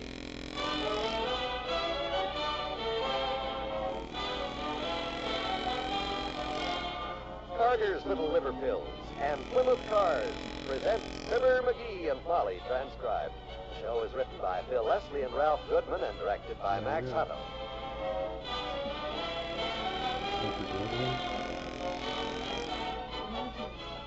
We'll join Fibber and Molly in just a moment. Part by part, only Plymouth dares to compare.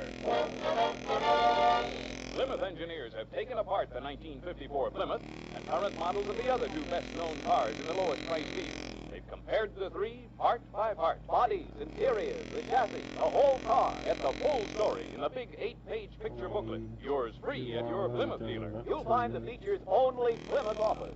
Take the chassis as just one example. Plymouth tops the other two in frame construction, body mountings, shock absorbers. Get this comparison booklet free at your Plymouth dealer. Learn why Plymouth is America's best buy low-price car. And remember this figure, $1,582. That's the factory retail price of the Plymouth 6-passenger Plaza Club Sedan. That's at factory, Detroit, Michigan. All taxes, transportation, and delivery charges, license, and optional equipment are extra. Part by part, only Plymouth dares to compare.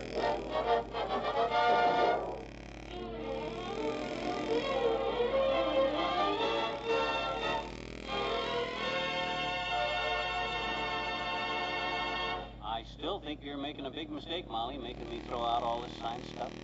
Dearie, I have here a document which was signed in my presence last night and states as follows. I, Fibber McGee, do solemnly promise to throw out all them chemicals and junk and clean up the garage. Okay. I'll stack everything here together on my workbench first. Good. And then dump them.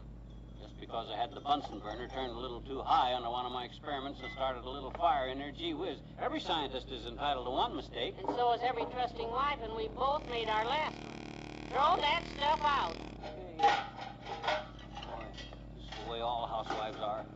I don't know how Eli Whitney ever got the telephone invented. He didn't. I'm not a bit surprised. His wife made him throw everything away and clean up the garage every time he tried to hook a wire onto something and split the stuff away. It's the old timer. Hello there, kids. Hi, daughter. Hi, Johnny. Hello. Hi, old timer. I put your groceries in the kitchen, daughter, and say, this is quite a mess you got here, ain't it, Johnny? Oh, it's not so bad. It's just a few... Hey, Bessie seen the fire yesterday. She was telling me about it. Awful sorry I missed it. Yeah, so am I. Bessie said it was a very disappointing fire, though. Oh? Just a lot of smoke and people standing around the flower bed, Bessie said. Well, I hope she wasn't too disappointed. Maybe we ought to do it over for Bessie and try to build it up a little. Well, now that's real neighborly of you, son. She'll appreciate that, Bessie will. I'm glad. And so will I, kids. I always been a great one for chasing the fire engines myself. Mind one time when I was just a kid, kids, we had a big fire at the stockyard. Yeah, well, Papa woke me up in the middle of the night hollering, and I could see the blaze from my bedroom window. Yeah? I leapt out of bed, yanked on a pair of pants, and run clean across town bow-legged. Bow-legged? Why'd you run bow-legged? Turned out the pants I'd put on was Papa's coat. Hey, leave me know next time you burn down the garage. Me and Bessie will bring our lunch. So long, kid. Come on, dearie. Now, this old bucket will hold everything. Just take all this stuff out to the attic. Okay, but just one thing. Can I at least save the bottles, Molly? There's no sense throwing out perfectly good bottles. Well, I guess... These chemical bottles are all size bottles, and you never know when you'll need a bottle to bottle something, and if I keep these bottles, I'll have the right size bottle to bottle any bottling I want to bottle. Keep the bottle. Okay. Save the bottles, but the chemicals have got to go. I'll get rid of these empty cans and things, and you can dump all the rest of the stuff in this bucket. Okay. And I mean every last bit of powder now. Liquid, crystals, anything else you've got here.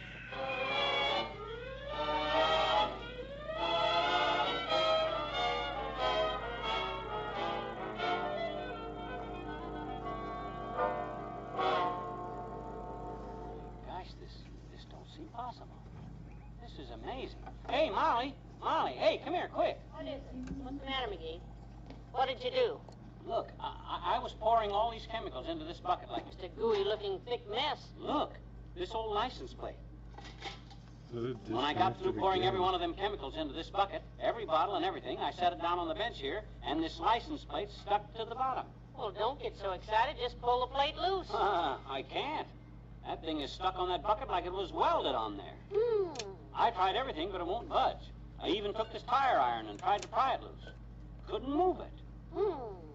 That's a strange thing. Hey, you don't think I could have accidentally invented some kind of instant drying metal cement, do you?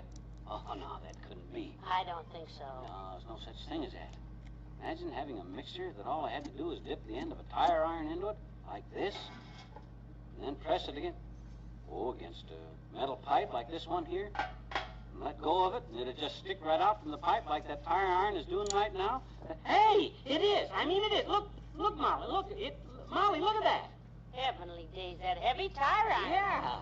Standing straight out like it was welded to that pipe. And nothing holding it but a little blob of that stuff. Oh, Molly, I told you I'd discover something great. Kiddo, this time I got it.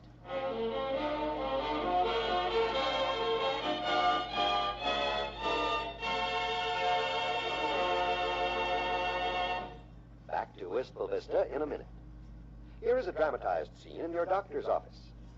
You're in excellent health, but a word of caution. There's no need for you to take laxatives regularly. Is that really true, Doctor? Yes, 5 New York doctors now have proved you can break the laxative habit and regain that wonderful feeling that goes with natural regularity. 83% of the cases tested did it. So can you. That's great, Doctor, but how do I do it? Stop taking whatever you now take. Instead, every night for 1 week, take 2 Carter's Little Liver Pills. Second week, 1 each night. Third week, 1 every other night. Then, nothing. Every day, drink plenty of liquids. Put yourself on schedule. But how can Carter's help break the laxative habit, Doctor? Because Carter's not only relieve irregularity, they also improve the flow of liver bile that's needed for natural regularity. When worry, overeating, overwork make you irregular temporarily, take Carter's temporarily, and don't get the laxative habit. Get Carter's Little Liver Pills, only 43 cents. Break your laxative habit. Restore your natural powers of regularity.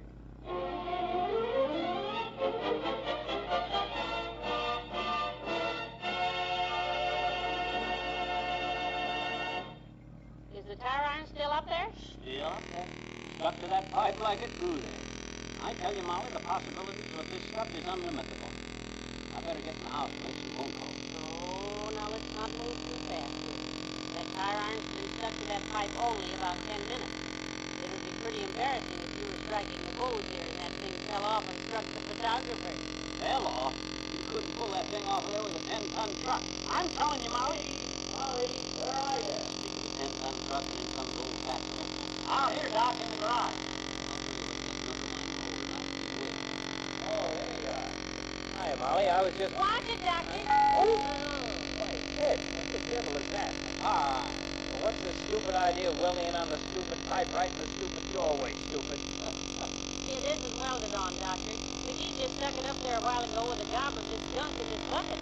That's right. My new scientific discovery. That's all. McGee's steel stick-up. You haven't seen anything get stuck on anything like that since the time you fell for that red-headed nurse. Look, I don't know what the gag is here, but that knock on the noggin keeps it from being very funny. Well, we're not joking, Doctor.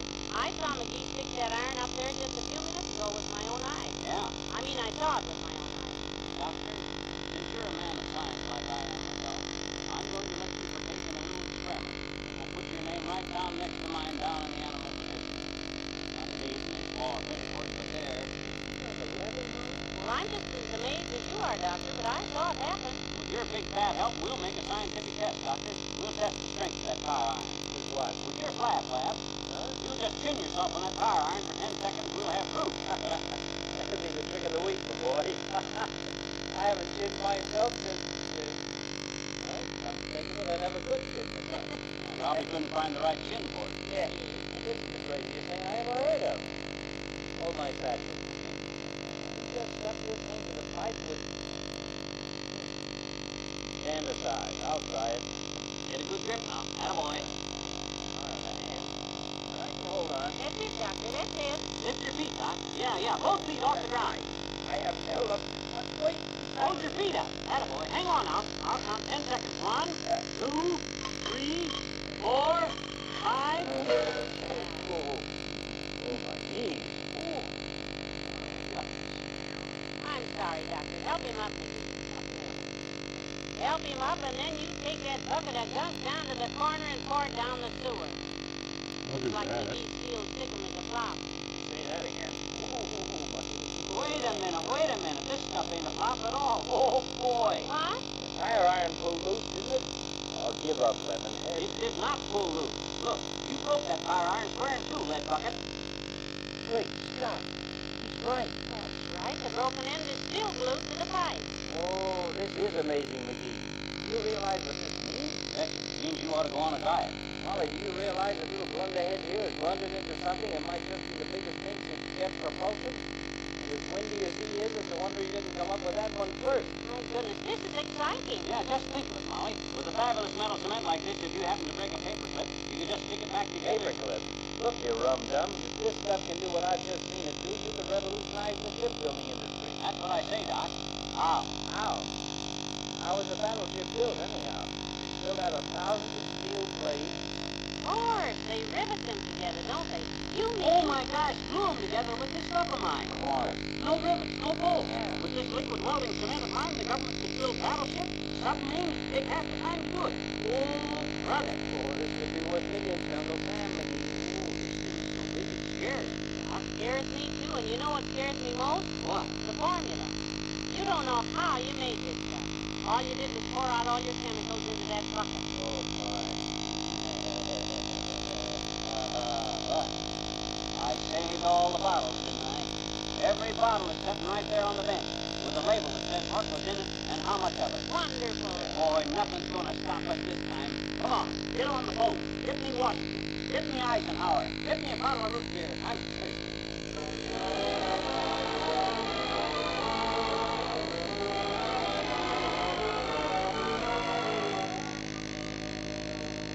Fibber and Molly will be right back.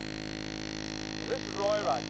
And this is Dale Evans. We'd like to take a minute here to remind you about our weekly radio program on NBC. Roy and I really enjoy bringing you these adventure stories every week, and we're real happy to have the Melvin as our singing partners on the Roy Rogers Show. Roy, tell the folks listening about this week's story. It's real exciting. Well, now, Dale, I don't think that we'd better give away the story we're going to be telling. I'd just like the folks to find out all about it as we go along. Well, maybe you're right. But we can tell them that along with you and me and the Mellow-Men will be Pat Brady, as well as Bullet, the Wonder Dog, and Roy's horse, Trigger. Together we bring you stories and songs of the West. Stories that'll keep you on the edge of your chair with excitement, and songs that set your feet up tapping. We sure hope you'll be right there beside the radio every week. Remember, it's the Roy Rogers Show every Thursday evening on the NBC Radio Network. Goodbye, good luck, and may the good Lord take a liking to you.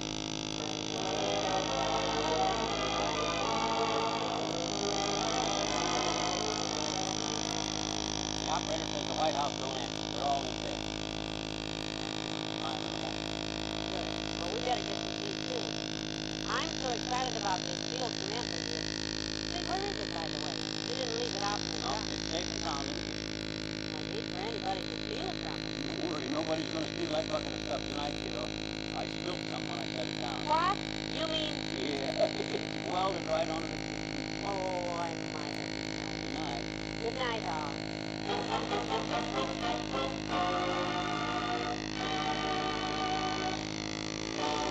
Carter's Little Liver Pills and Phillips Cars have brought you the Fibber, McGee, and Molly program, Red Crime, with Bill Thompson and the old-timer, Arthur C. Bryan and Dr. Gamble. This is John Wald, reminding you to be sure to listen tomorrow night when Mr. McGee offers to show the high brass how to glue battleships together on Fibber, McGee, and Molly.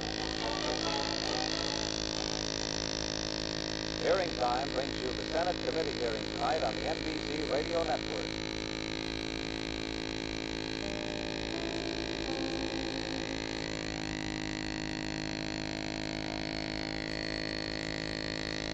It's Fibber, McGee, and Molly.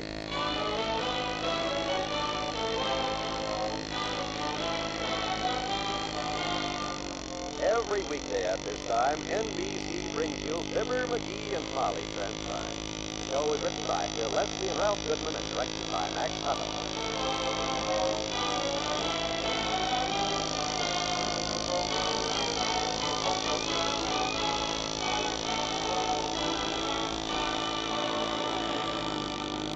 Fibber and Molly will be with you in a minute.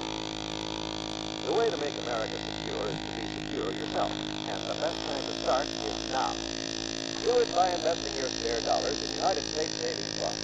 It's a great help to Uncle Sam because every dollar invested helps to strengthen the national economy. And you know what it means to you personally. You'll be saving money and earning extra dollars too. Because when your savings bonds mature, you get back $4 for every $3 you get, and even more if you hold long. You'd like that generous return for your money, wouldn't you? Then sign up now for the payroll savings plan where you work. That way you won't even miss the money because it's saved for you before you draw your pay. Remember, America and you will be more secure tomorrow if you buy United States savings bonds today. Not only are they an investment that pays off in dollars saved, they help to build a stronger, safer America. Form a partnership with your Uncle Sam and watch those savings add up the easy way with United States savings bonds.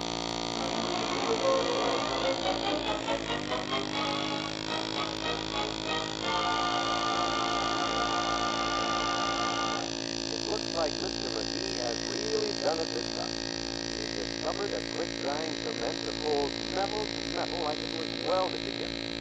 Even his wife is sold on this one. As we join Fibber, McGee, and Molly. Oh, this is exciting. The government should be tickled to death to get hold of this metal welding cement of yours. Please, Molly, how can I get this call through, will you? Hello, operator. I want to talk to Washington, D.C. Person to person. What's the party's name? The party's Republican, but I don't want to talk to the party. I just want to talk to Eisenhower. Yeah, Dwight G. Dwight G. Eisenhower, that's right. But I'm trying to get Stop this now. Keep the pot out when I get through here. What'd you say, operator? Certainly it's urgent. Just tell the White House one of the nation's top scientists is on the phone. Yeah, McGee is the name. Fibber McGee. Yeah, I'll stand by. Roger. Huh? No, not Roger McGee. Fibber McGee. Right. Okay. I'll get you a couple of problems. That operator would hurry. This whole thing is just fantastic, Molly. Imagine a liquid cement that holds so strong you could build a battleship with it, without any rivets. It's amazing stuff, all right. I think this time it's... What was that? Was that the phone? No, that was the back door. Phones very seldom slam. They really hold. Lord! Don't tell him anything about this. It's too important to see if they can. I'll keep it. You can put down this stuff of mine, the government has put together battleships and submarines in half the time it takes to rivet them. I don't think so. It's exciting. That's what's silly. Oh, what a blabbermouth, the old timer. He blurted out to the first. Hello there, kid. Hi, daughter. Hi, Johnny. What do you do? Guess what, old timer? I just invented a liquid welding stuff that you can glue steel together with. No kidding. With this stuff of mine, you can put battleships and submarines together in half the time. No rivets, just cement them together. For goodness sakes, McGee, I thought you said don't. Oh, you can't all the time. Well, that depends, Johnny. If you're talking about a secret like Mrs. Bradley carrying the torch to the man next door... She is? Mrs. Bradley?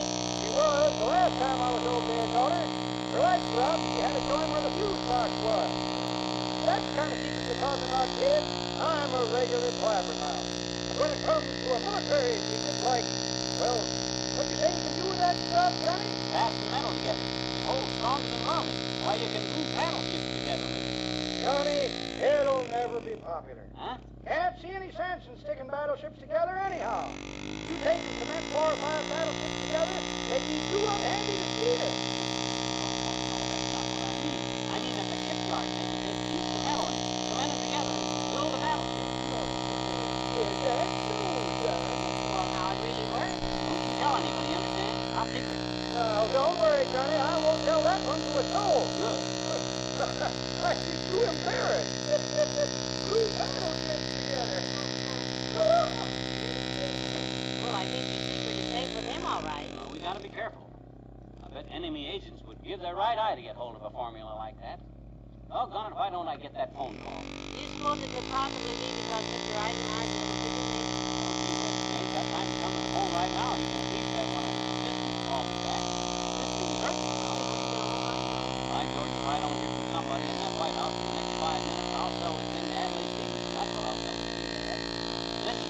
Farragut. That's it. That's the president. That's him. I'll get it. 79 Whistle Vista, Molly McGee's ticket. No, I mean my laboratory. You call. Who?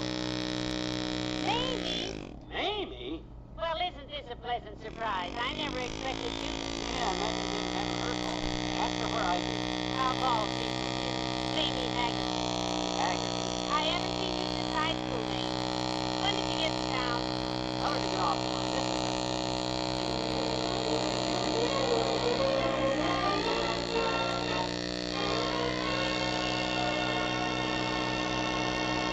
There's more fun with the McGee truck. Great changes have taken place in America during the past dozen years. Changes that assure Americans a longer life, a better job, and a higher standard of living than we've ever known.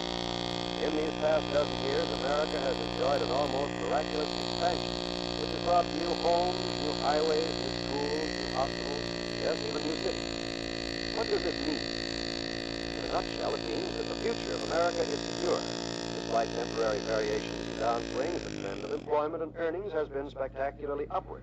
And it must continue upward in order to keep pace with ever-increasing demand. More homes and highways are still needed, more schools and hospitals, more industry and equipment, and more electrical energy to supply America's ever-expanding needs. If you'd like to learn more about the opportunities ahead, write Box 1776, Grand Central Station, New York City, for the free booklet, The Future of America. Box 1776, Grand Central Station, New York City.